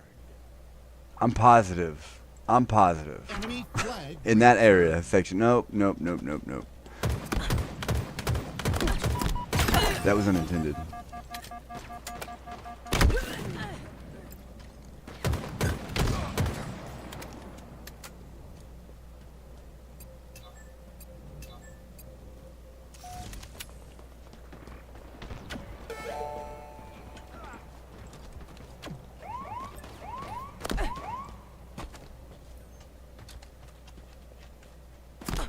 Enemy flag returned. Flag returned.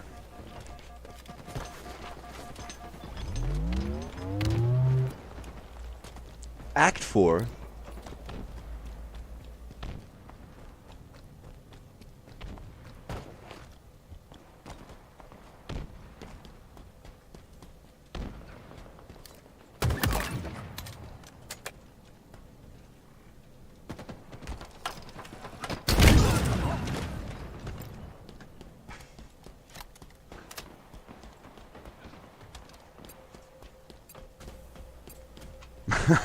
Act 4. The Comedy of Errors. Scene 1, the public place. Enter second merchant Angelo and an officer. You know, since Pentecost the sum is due, and since I have not much importuned you, nor now I had not, but that I am bound to Persia, and want guilders for my voyage, therefore make present satisfaction, or I'll attach you by this officer. Even just the sum that I do owe to you is growing to me by Antipholus, and in that instance that I met with you, he had of me a chain. At 5 o'clock I shall receive the money for the same. Pleaseth you walk with me down to his house. I will discharge my bond and thank you too.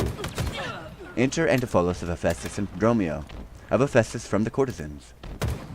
That labor may you save, see where he comes. Will I go to the goldsmith's house, go thou, and by a rope's end, and I will bestow among my wife and her confederates, for locking me out of my door by day. But soft, I see the goldsmith, get thee gone, but thou a rope and bring it home to me.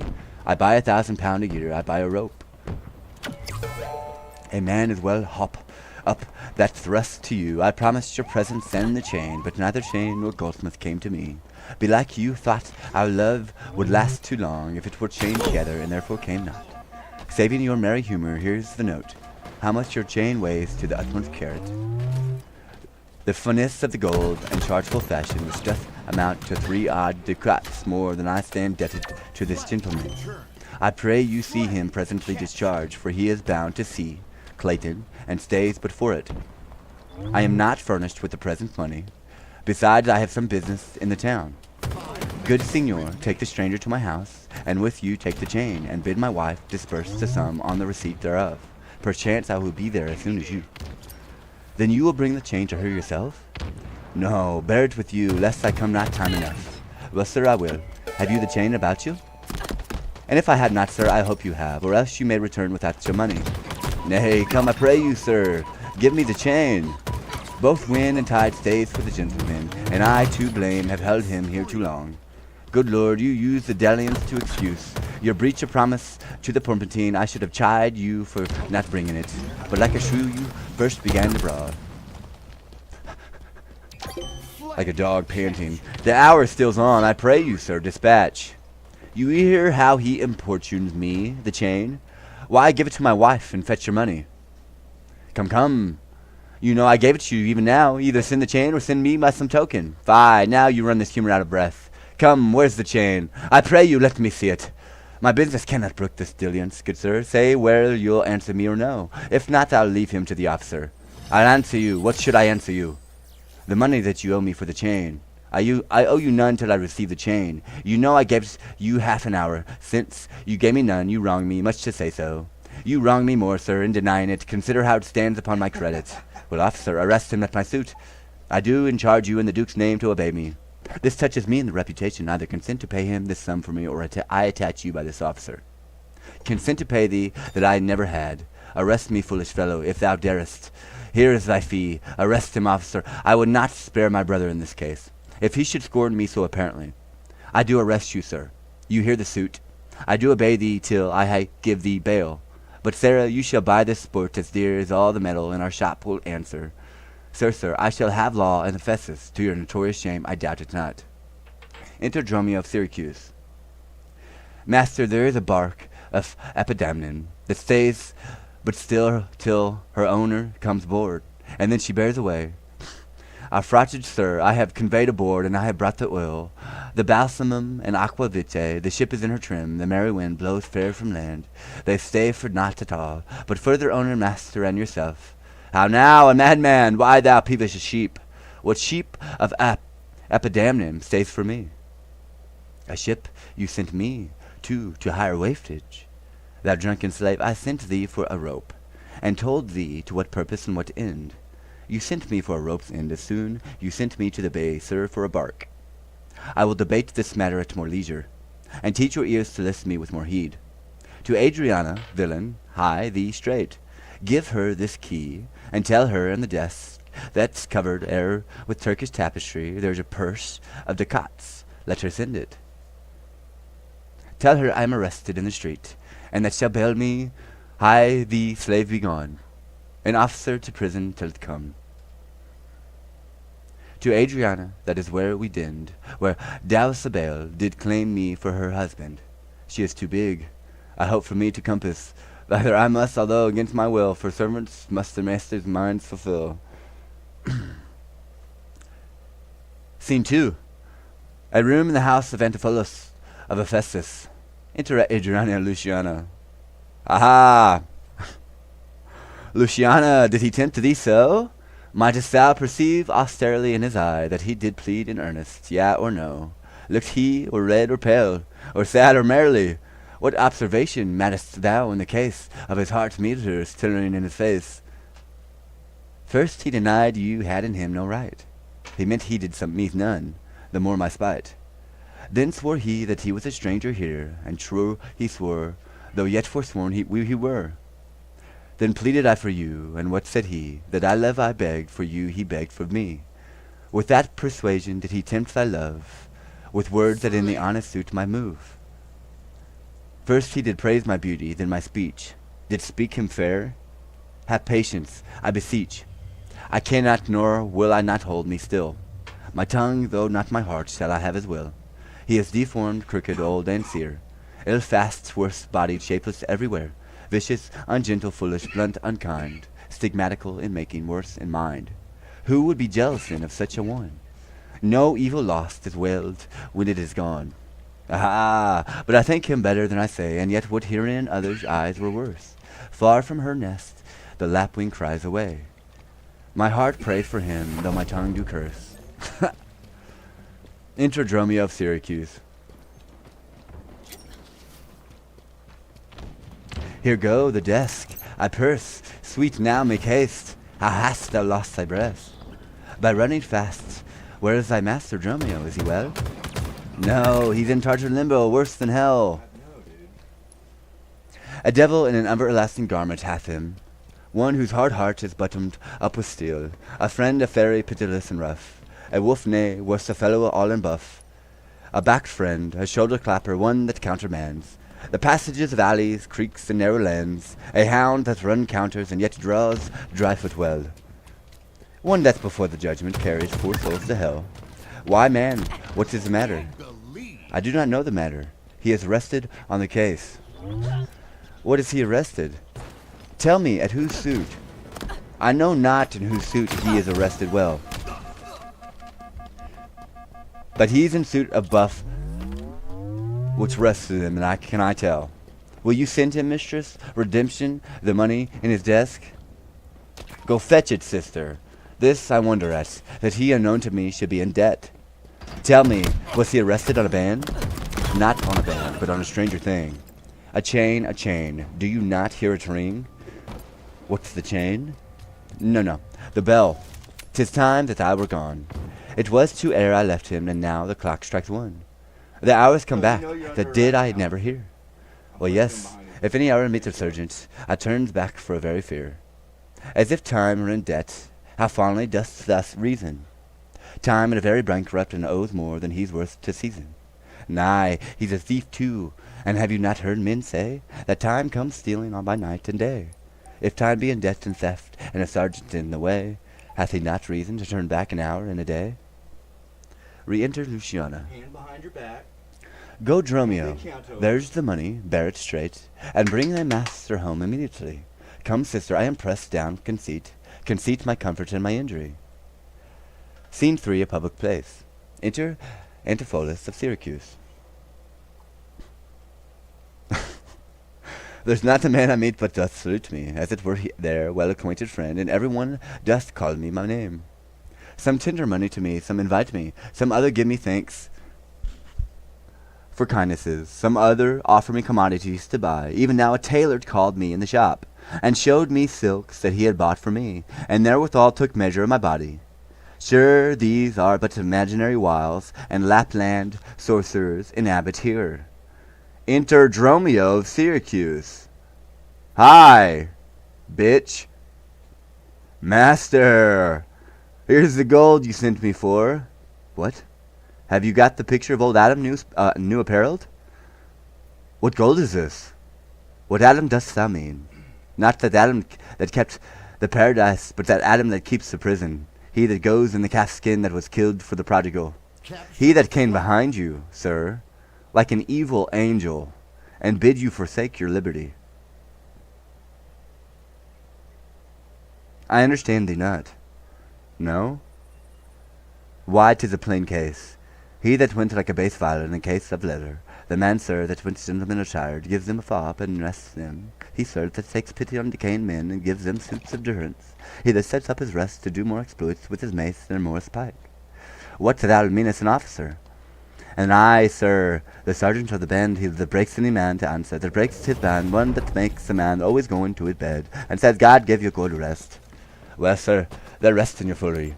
Is there any ship put forth tonight? May we be gone? Why, sir, I brought you word an hour since that bark expedition, but forth tonight, and then were you hindered by the sergeant to tarry for the hoy delay. Here are the angels that you sent for to deliver you. The fellow is distract, and so am I, and here we wander in illusions. Some blessed power delivers from hence. Enter a courtesan.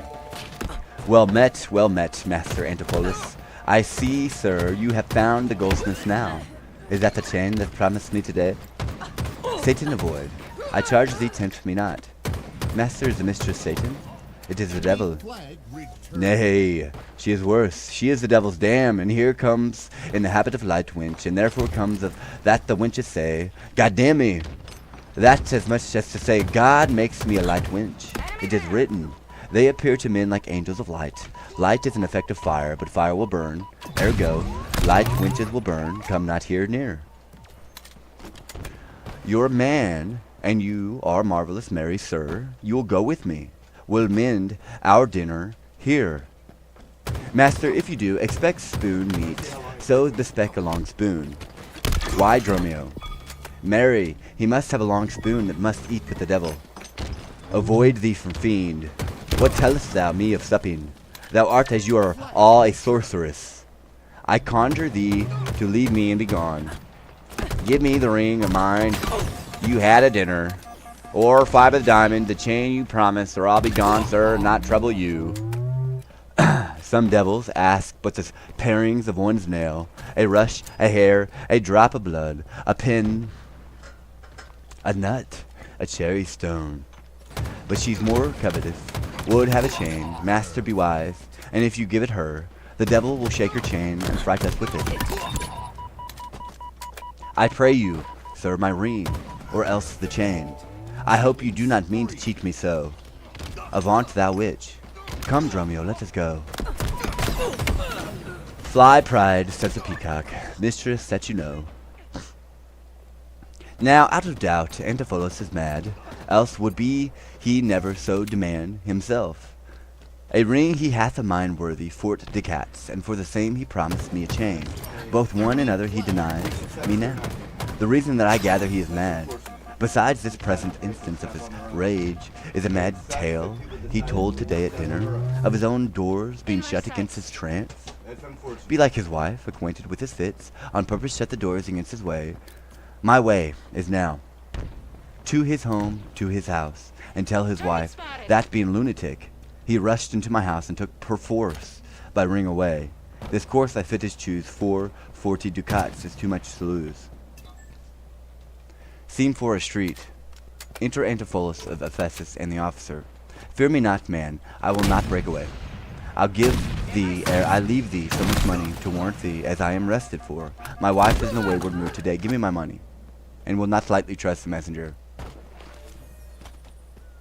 That I should be attached in Ephesus, I tell you, 'twill sound harshly in our ears. Enter Dromio of Ephesus with the ropes in. Here comes my man. I think he brings the money. Ah, now, sir, I have you that I sent you for. Here's what I warrant you, I'll pay them all. But where's the money? Why, sir, I gave the money for the rope. 500 ducats fill in for a rope. I'll serve you, sir, 500 at the rate. To what end did I bid thee hick thee home? To a rope's end, sir, and to that am I returned. And to that end, sir, I will overcome you. Good sir, be patient. Nay, 'tis for me to be patient. I am in adversity. Good, now hold thy tongue. Nay, rather persuade him to hold his hand. Thou whoreson, senseless villain, I would I were senseless, sir, that I might not feel your blows. Thou art senseless in nothing but blows, and so is an ass. I am an ass indeed. You may prove it me by my long ears. I have served him from the hour of my nativity to this instant, and I have nothing at his hands for my service but blows. When I am cold, he beats me with the beating, and I am warm, he cools me with beating. I am waked with it when I sleep, raised with it when I sit, driven out of doors with it when I go from home, welcomed home with it when I return. Nay, I bear it on my shoulder as a beggar wont her brat. And I think, when he hath lamed me, I shall beg with it from door to door. Come, go along, my wife is coming yonder. I'm not interested, no thank you. That was quick, dude. You're excused, goodbye. Mistress, Other mission, their 37-year-old mission. respise finem, respect your end, or rather, to prophecy like the parrot, beware the rope's end. Wilt thou still talk? How say you now? Is not your husband mad? His incivility confirms no less. Good Dr. Pinch, you are conjurer. Establish him in his true sense again, and I will please you what you will demand. Alas, how fiery and how sharp he looks. Mark how he trembles in his ecstasy. Give me your hand and let me feel your pulse. There is my hand and let me feel your ear. Pinch, I charge thee, saint in house with this man, to yield possession to my holy prayers, and to that state of darkness hie thee straight. I conjure thee by all saints in heaven. Peace, doting wizard, peace, not mad. Oi, that I were not, poor distressed soul. You minion, you are these your customers? Did this companion with the saffron face revel and feasted on my house today, whilst upon me the guilty were shut, and I denied to enter in my house? Would you shine a light through the back of your eyelid? Oh, husband. No, that's not true at all. He's lying. Oh, husband, God doth know you didn't at home. Where would you had remained until this time, free from this slander and this open shame? The back of the eyelid. Thank you, though. Figure out who that is. Didn't at home? Thou villain, what sayest thou? Flag returned. Sir, sooth to say, you did not dine at Wait, home. ooh, there's the Were way. not my doors locked up, and I shut out? No. Purdy, your doors were locked, and you shut out. And did not she herself revile me there? Sans fable, she herself reviled you there. Did not her kitchen maid rail, taunt, and scorn me? Certes she did, the kitchen vessel scorned you, and did not I in rage depart from them? In verity you did, my bones bear witness, that since have felt the vigor of his rage. It's good to soothe him in these contraries, it is no shame, the fellow finds his vein, and yielding to him, humours well his frenzy. Thou hast suborned the goldsmith to arrest me. Alas, I sent you money to redeem you by Dromio, who came here in haste for it. Money by me, heart, and goodwill you might. But surely, master, not a rag of money. Went'st not thou to her for a purse of ducats? He came to me, and I delivered it. And I am witness with her that she did. God and the rope maker bear me witness that I was sent for nothing but a rope. Mistress, both man and master is possessed. I know it by their pale and deadly looks. They must be bound and laid in some dark room. Killing spree.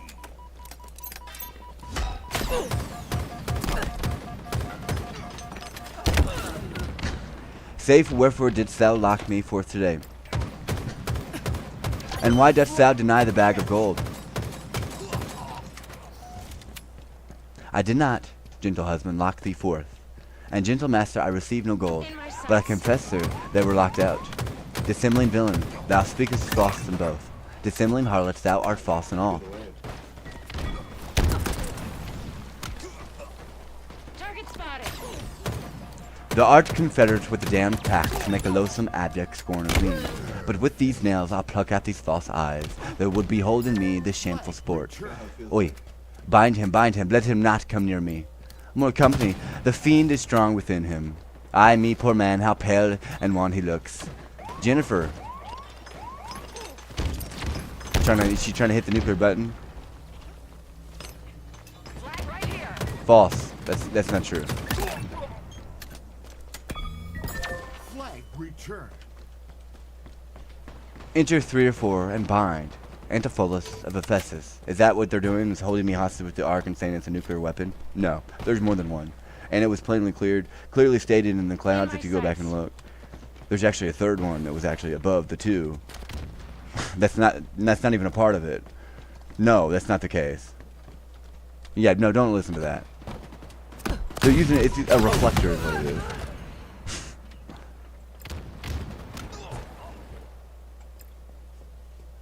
I digress. No.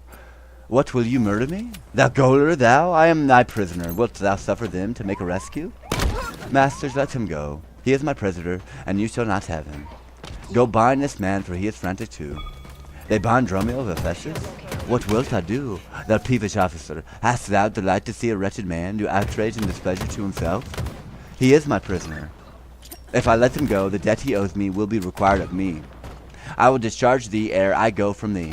Bear me forthwith unto his creditor, and knowing how the debt grows, I will pay it. Good master doctor, see him safe conveyed home to my home. I most unhappy day. O most unhappy trumpet. Master, I am here entered in bond for you. Out on thee, villain, wherefore dost thou mad me? Can I have my money so I can do business? These women are whores. Huge flag, dude. I don't want that at all. Will you be bound for nothing? Like, that's cool that you go work out. Like, I get it. Enemy flag returned. You're a whore. Will you be bound for nothing? Mad good master, cry the devil. Your flag. God help poor souls, how idly do they talk. Go bear him since, sister, go you with me. Say now! Bitch, I'm not- Whose suit is he arrested at? One Angelo, a goldsmith. Do you know him? I know the man. What is the sum he owes? Double kill. 200 ducats. 1 minute remaining. Say, how grows it due? Due for a chain your husband had of him. He did speak a chain for me, but had it not. When as your husband had all enraged today, Enemies over there. come to my house and took away my ring. The ring I saw upon his finger now. Straight after did I meet him with a chain. It may be so, but I did never see it. Come, gaoler, bring me where the goldsmith is. I long to know the truth thereof at large. Enter Antipholus of Syracuse and Dromio of Syracuse with red shirts on. God, for thy mercy, they are loose again, and come with naked swords. Let's call more help to have them bound again. Enemy Away, they'll flag kill us. returned. I see these witches are afraid of swords. She that would be your wife now ran from you. Come to the centaur, fetch our staff from thence. I long that we were safe and sound aboard. Faith, stay here that night, they will surely do us no harm. You saw that speak us fair, give us gold. Methinks they are such a gentle nation, that but for the mountain of mad flesh that claims marriage of me, I could find in my heart to stray here still and turn witch. I will not stay tonight for all the town, therefore away to get our stuff aboard. No thank you. How now, William? How now?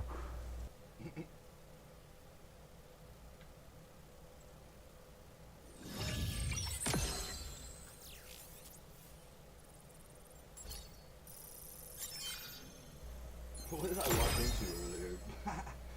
Act 5, Comedy of Errors.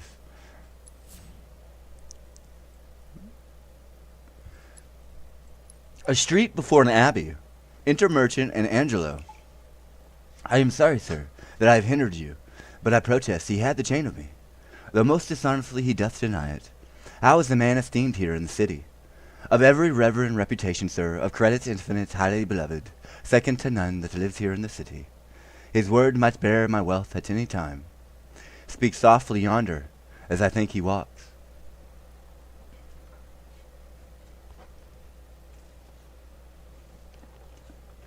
Chapter 57 of Isaiah.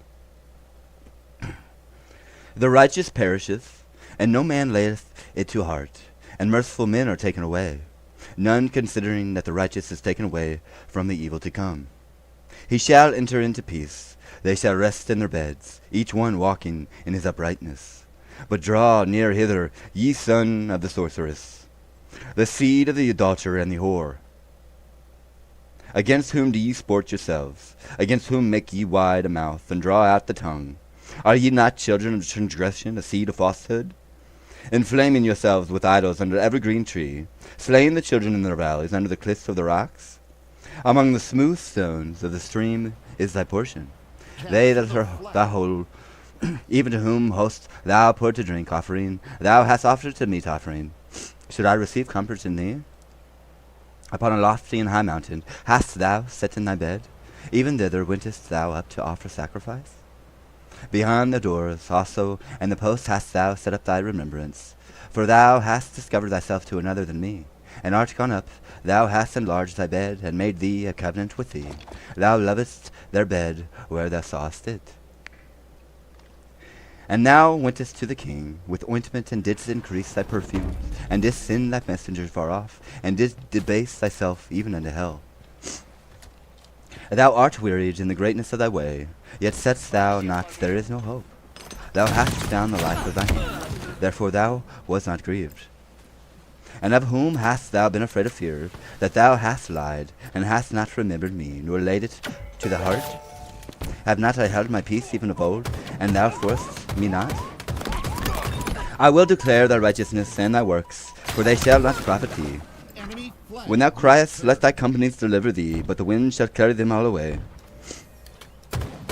Vanity shall take them, but he that putteth his trust in me shall possess the land, and shall inherit my holy mountain.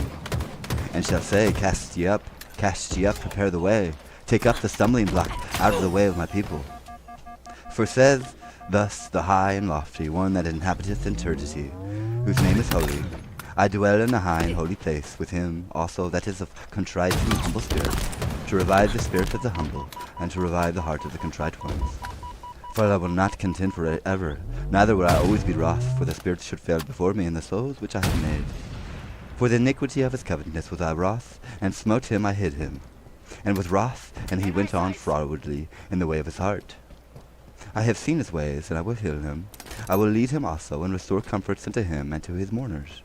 I create the fruit of his lips. Peace, peace to him that is far off, and to him that is near, saith the Lord, and I will heal him. But the wicked are the troubled sea, when it cannot rest, whose waters cast up mire and dirt. There is no peace, said the God, to the wicked.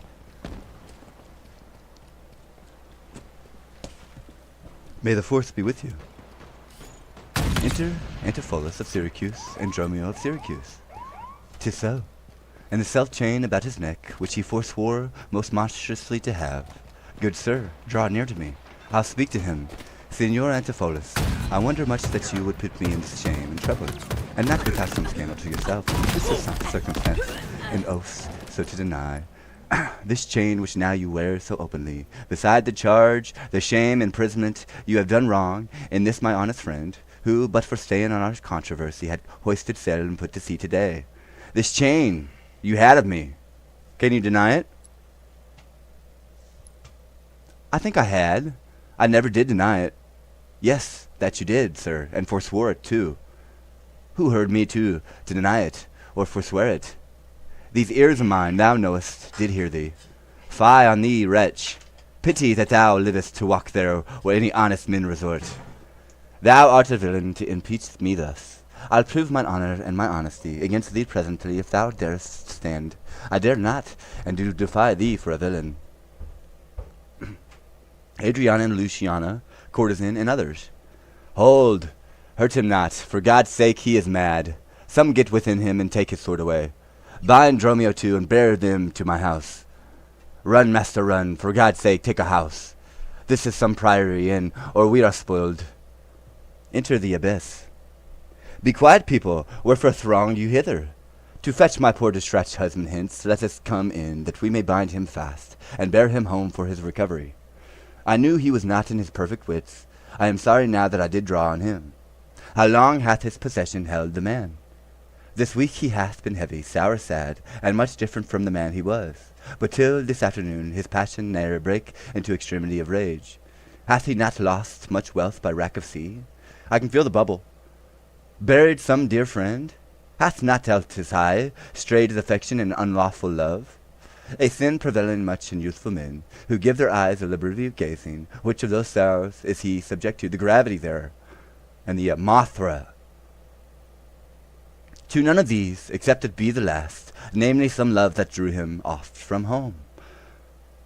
Oval Office, no! The camera, get him off that. It would have to be the fingerprint there. To none of these, except it be last, namely, that some love that drew him oft from home. You should for that have apprehended him. Why, so I did. I, but not rough enough, as roughly as man modesty would let me, happily in private. And at assemblies too, I, but not enough. It was a copy of our conference. In bed he slept not for my urging it. At board he fed not for my urging it. Alone it was the subject of my theme. In company I often glanced it. Still did I tell him if it was vile and bad. And therefore came it that the man was mad. The venom clamours of a jealous woman, poison more deadly than a mad dog soothed. It seems his sleeps were hindered by the railing, and thereof comes it that his head is light. Thou say'st his meat was sucked, and with thy upbraidings, unquieted meals make all ill digestions. Therefore the raging fire of fever bred, and what's a fever but a fit of madness? Thou say'st his sport were hindered by bras.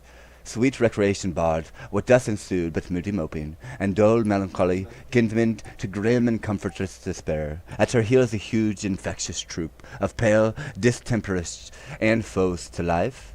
And food and sport and life-preserving rest to be disturbed, would mad or man or beast. This consequence is then, thy jealous fits have scarred thy husband from the use of wits. She never reprehended him that mildly, when he demeaned himself rough, rude, and wildly. Why bear you these rebukes, and answer not? She did betray me to my own reproof. Good people, enter and lay hold on me. No? Not a creature enters in my house. Then let your servants bring my husband forth. Neither he took this place for sanctuary, and it shall privilege him that from your hands till I have brought him to his wits again, or lose my labour in assaying it. I will attend my husband, be his nurse, diet his sickness, for it is my office, and I will have no attorney but myself, and therefore let me have him home with me. Be patient, for I will not let him stir till I have used the approved means I have, with wholesome syrups, drugs, and holy prayers, to make of him a formal man again. It is a branch and parcel of mine oath, a charitable duty of my order, therefore depart and leave him here with me. I will not hence and leave my husband here until it doth stop to separate the husband and the wife. Be quiet and depart, thou shalt not have him.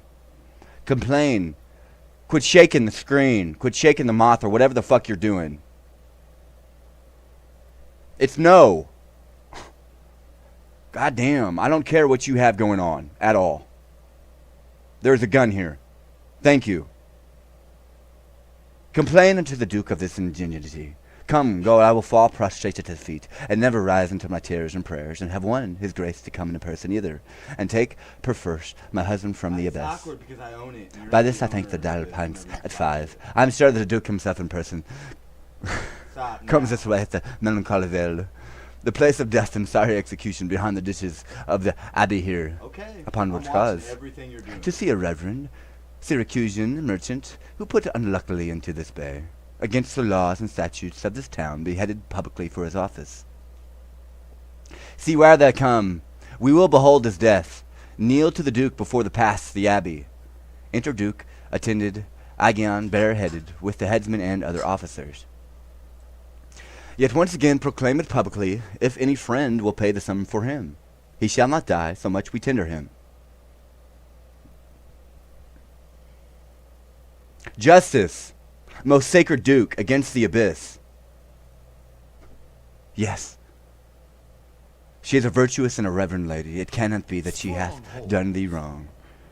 May it place you grace Antipholus, my husband, whom I made lord of me, and I all had, at your important letters just all day. A most outrageous fit of madness took him, that desperately he hurried through the street, with him his bondman, all as mad as he, doing displeasure to the citizens by rushing in their houses, bearing thence rings, jewels, anything in his rage did like. Once did I get him bound, and sent him home, whilst to take order for the wrongs I sent that here and there his fury had committed. Clayton, I wot not by what strong escape, he broke from those that had the guard of him, galvanized. And with his mads attendant himself, each one with his ire of passion was downward, met us again, and madly bent on us. Chased us away, till raising of more aid, we came again to bind them. Then they fled into the abbey, whither we pursued them, and here the abbess shuts the gate on us, and will not suffer us to fetch him out, nor send him forth that we may bear him. Therefore, most gracious Duke, with thy command, let him be brought forth and borne hence for help. Long since thy husband severed me in my wars, and I to thee engaged the prince's word. When thou didst make him master of thy bed, to do him all the grace and good I could. Go, some of you, knock at the abbey gate, and bid the lady abyss come to me. I will determine this before I stir. Enter a servant. O mistress, mistress, shift and save yourself. My master and his man are both broke a loose, beaten the maids a row, and bound the doctor, whose beard they have singed off with brands of fire. And ere as it blazed they drew on him great pails of puddled mire to quench the hair. My master preaches patience to him, and the while his man with scissors nicks him like a fool. And sure, unless you send some present help, between them they will kill the conjurer. Peaceful, thy master and his man are here, and this is a false thou dost report to us. Mistress, upon my life, I tell you true, I have not breath almost since I did see it. He cries for you and vows that he can take you, to scotch your face and to disfigure you. Hark, hark! I hear him, mistress. Fly, be gone! Come, stand by me. Fear nothing, guard with halberds. I me, it is my husband. Witness you that he is born about invisible. Even now we housed him in the abbey here, and now he's here passed through of human reason. Enter Antipholus of Ephesus and Dromio of Ephesus. Justice, most gracious dukes, oh grant me justice, even for the service that long since I did thee, when I bestid thee in the wars and took deep scars to save thy life. Even for the blood that then I lost for thee, now grant me justice. And lest the fear of death doth make me dote, I see my son Antipholus and Dromio. Justice, sweet prince, against that woman here, she whom thou gavest to me to be my wife, that hath abused and dishonored me, even in the strength and height of injury. Beyond imagination is the wrong that she this day hath shameless thrown on me. Discover how, and thou shalt find me just. This day, great Duke, she shut the doors upon me, whilst she with harlots feasted in my house. A grievous fault. Say, woman, didst thou so? No, my good lord, myself, he and my sister today did dine together. So befall my soul, as this is false my burdens me withal. Ne'er may I look on day, nor sleep on night, but she tells your highness simple truth. Wait, perjured woman, they are both forsworn. In this the man justly chargeth them. My liege, I am advised what I say, neither disturbed with the effect of wine, nor heady rash, provoked with raging ire. I'll bet my wrongs might make one wiser man. This woman locked me out this day from dinner. That grossness here, were he not packed with her, could witness it, for he was with me then, who parted with me to go fetch a chain, promising to bring it to the Porpentine, where Balthazar and I did dine together. Our dinner done, and he not coming thither, I went to seek him. In the street I met him, and in this company, that gentleman, there did this perjured goldsmith swear me down, that I this day of him received the chain, which God he knows I saw not, for that which he did arrest me with an officer. I did obey, and sent my peasant home for certain ducats, he with none returned. Then fairly I bespoke the officer to go in person with me to my house, by the way we met. My wife, her sister, and a rabble more of vile confederates along with them.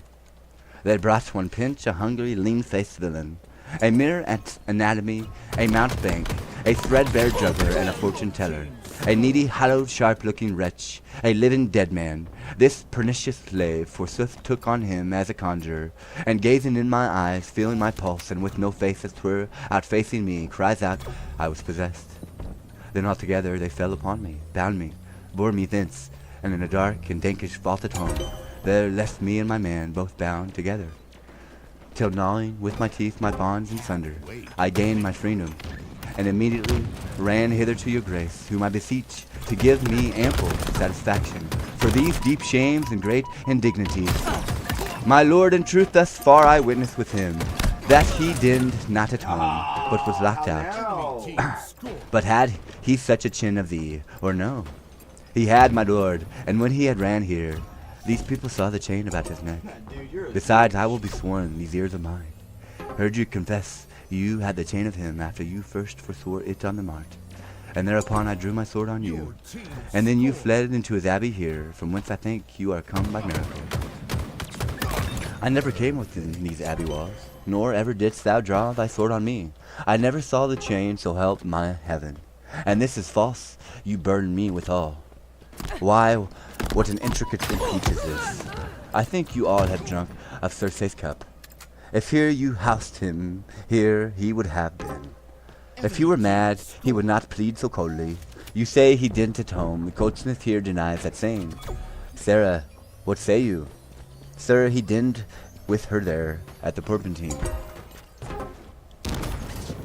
He did, and from my finger snatched that ring.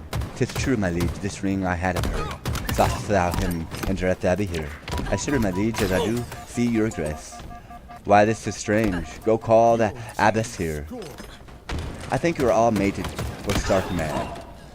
Most mighty Duke, vouchsafe me speak a word. Happily I see a friend will save my life, and pay the sum that may deliver me. Speak freely, Syracusian, what thou wilt. Is not your name, sir, called Antipholus? And is not that your bondman Bromeo? Within this hour I was at the bondman's. No, not at all. But he, I thank him, gnawed into my cords. Now am I Dromio and his man unbound. I am sure you both of you remember me. Ourselves we do remember, sir, by you. For late we were bound as you are now. You are not Pinch's patient, are you, sir? No. Well, look you strange on me. You know me well. I never saw you in my life. Till now. Oi. Grief hath changed me since you saw me last. And careful hours with time's formed hand. We're about to square up. Have written strange defertures in my face, but tell me yet, dost thou not know my voice, Gumby? Neither Dromio nor thou? No, trust me, sir, not I. I am sure thou dost. Aye, sir, but I am sure I do not, and whatsoever a man denies, you are now bound to believe him. Not know my voice, O time's extremity, hast thou so cracked and splitted my poor tongue? In 7 short years, that here my only son knows not my feeble key of untongued cares. If thou now this grained face of mine be hid in sap-consuming winter's drizzled snow, in all the conduits my blood froze up, yet hath my night of life some memory. My wasting lamps some fading glimmer left, my dull deaf ears a little use of hear. All these old witnesses I cannot err. Tell me thou art my son, Antipholus? No, I am not. I never saw my father in my life. But 7 years since in Syracuse, boy, thou know'st we parted, but perhaps, my son, thou shamest to acknowledge me in misery. The Duke and all that know me in the city can witness with that it is not so. I ne'er saw Syracuse in my life. I tell thee, Syracuse, in 20 years, how I have been patron in Antipholus, during which time he's ne'er saw Syracuse. I see thy age and dangers make thee dote. Abbess, with Antipholus of Syracuse and Dromio of Syracuse. Most mighty Duke, behold a man much wronged. I see two husbands, or mine they deceive me. One of these men is genius to the other, and so these which is a natural man, and which is spirit. Who deciphers them? I, sir, am Dromio, command him away. I, sir, am Dromio, pray let me stay. I again art thou not, or else his ghost? Oi, my lord master, who hath bound him here? Whoever bound him, I will loose his bonds. I gain a husband by his liberty. Speak, O Legion, if thou be'st a man, thou hast a wife once called Enemilia. That's hard.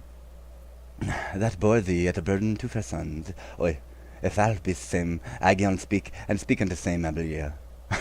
If I dream not thou art Amelia, if thou art she, tell me where is thy son, that flirted with thee on the fatal raft. By men of Apidamin, he and I, and the twin Dromio, all were taken up.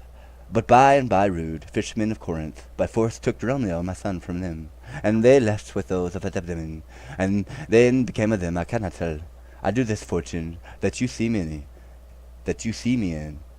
Why, here begins this morning's story right.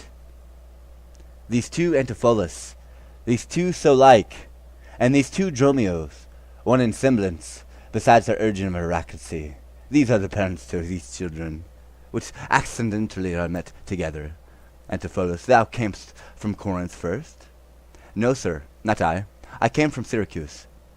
Stay, stand apart. I know not which is it which. I came from Corinth, my most gracious lord, and I with him brought to this town by that most famous warrior, Slayer. Duke Menaphon, your most renowned uncle. Which of you two did dine with me today? I, gentle mistress, and are not you my husband? No, I say not to that, and so do I, yet did she call me so?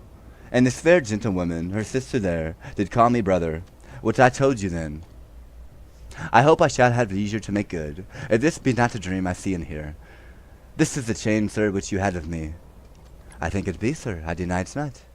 And you, sir, for this chain arrested me? I think I did, sir, I deny it's not. I sent you money. No, you didn't. I sent you money, sir, to be your bail, by Dromio, but I think he brought it for, no, you didn't. No, none by me. This purse of ducats I received from you. And Dromio, my man, did bring them me. I see we still did meet each other's man, and I was ta'en for him, and he for me. And thereupon these errors arose. These ducats pawn I for my father, ere I shall not need thy father half this life. Sir, I must have diamond from you. There take it, and much thanks for my good cheer.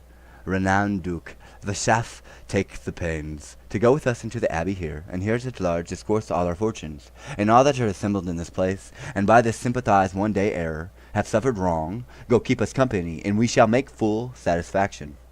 30 years here, 33 years have I put gone in travail of you, my sons, until this present hour, my heavy burdens ne'er delivered. The Duke my husband and my children both, and you the calendars of their nativity, go to a gossip feast and joy with me. After so long grief much festivity, with all my heart I gossip at this feast. Master, shall I fetch your stuff from shipboard? Dromio, what stuff of mine hast thou embarked? Your goods that lay at host, sir, in the centaur. He speaks to me, I am your master, Dromio. Come, go with us, we'll look to the noon. Embrace thy brother, there rejoice with him. There is a fat friend at your master's house, that kitchened me for you day-to-day dinner. She now shall be my sister, not my wife. Methinks you're my glass, and not my brother. I see by you I'm a sweet-faced youth. Will you walk and see the gossiping? Not I, sir, you are my elder. That question, how shall we try it? We'll draw cuts for the signor that lead you first. Nay, then thus. We came into this world like a brother and brother, and now let's go hand in hand, not one before another.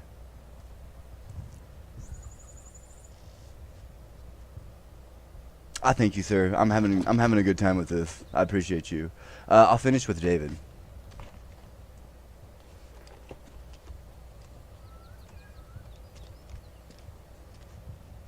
Chapter 58 of Isaiah.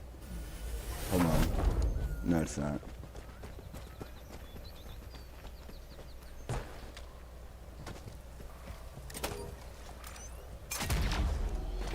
Chapter 59 of Isaiah. Behold, the Lord's hand is not shortened, that it cannot save, neither his ear heavy, that it cannot hear. But your iniquities have separated between you and your God, and your sins have hid his face from you, that he will not hear. That your hands are defiled with blood, and your fingers with iniquity. Your lips have spoken lies, your tongue hath muttered perverseness. None calleth for justice, nor any pleadeth nor truth. They trust in vanity and speak lies. They conceive mischief and bring forth iniquity. They hatch cockatrices' eggs, and weave the spider's web. He eateth of their eggs, dieth, and that which is crushed breaketh out into a viper. Their webs shall not become garments, neither shall they cover themselves with their works. Their works are works of iniquity, and the act of violence is in their hands. Their feet run to evil, and they make haste to shed innocent blood. Their thoughts are thoughts of iniquity, wasting and destruction are in their paths. The way of peace they know not, and there is no judgment in their goings. They have made them crooked paths. Whatsoever goeth therein shall not know peace. Therefore is judgment far from us, neither doth justice overtake us. We wait for light, but behold obscurity, for brightness, but we walk in darkness. We grope for the wall like the blind, and we grope as if we had no eyes. We stumble at noonday as in the night. We are in desolate places as dead men. We roar all like bears, and mourn sore like doves. We look for judgment, but there is none. For salvation, but it is far off from us. I am your master, I would believe. He tried back-talking, did you see that? In the paperwork, he tried back-talking, did you see that? For our transgressions are multiplied before thee, and our sins testify against us. For our transgressions are with us, and as for our iniquities, we know them. In transgressing and lying against, he back-talked, you see that? He back-talked in the paper. There's an, look at that. There's a font on the 4. Roth? Rah! How now? In transgressing and lying against the Lord, and departing away from our guard, speaking oppression and revolt, conceiving and uttering from their heart words of falsehood. And judgment is turning away backward, and justice standeth afar off. For truth is fallen in the street, and equity cannot enter. Blackboard. Nah, you've been caught on that one. Yeah, truth faileth, and he that departeth from evil maketh himself a prey. And the Lord saw it, and it did please him that there was no judgment. And he saw that there was no man, and wondered that there was no intercessor. Therefore his arm brought salvation unto him, and his righteousness sustained him. For he put on righteousness as a breastplate, and a helmet of salvation upon his head. And he put on the garments of vengeance for clothing, and he was clad with steel as a cloak. According to their deeds, accordingly he will repay fury to his adversaries, recompense to his enemies. To the islands he will repay recompense. So shall they fear the name of the Lord from the west, and his glory from the rising of the sun. When the enemy shall come in like a flood, the Spirit of the Lord shall lift up a standard against him. And the Redeemer shall come to Zion, and unto them that turn from transgression in Jacob, saith the Lord. As for me, this is my covenant with them, saith the Lord. My spirit that is upon thee, and my words which I put in thy mouth, shall not depart out of thy mouth, nor out of the mouth of thy seed, nor out of the mouth of thy seed's seed, saith the Lord, from henceforth and forever. I am trapped. It is the fox and the wolf, and I am trapped. I bid you adieu.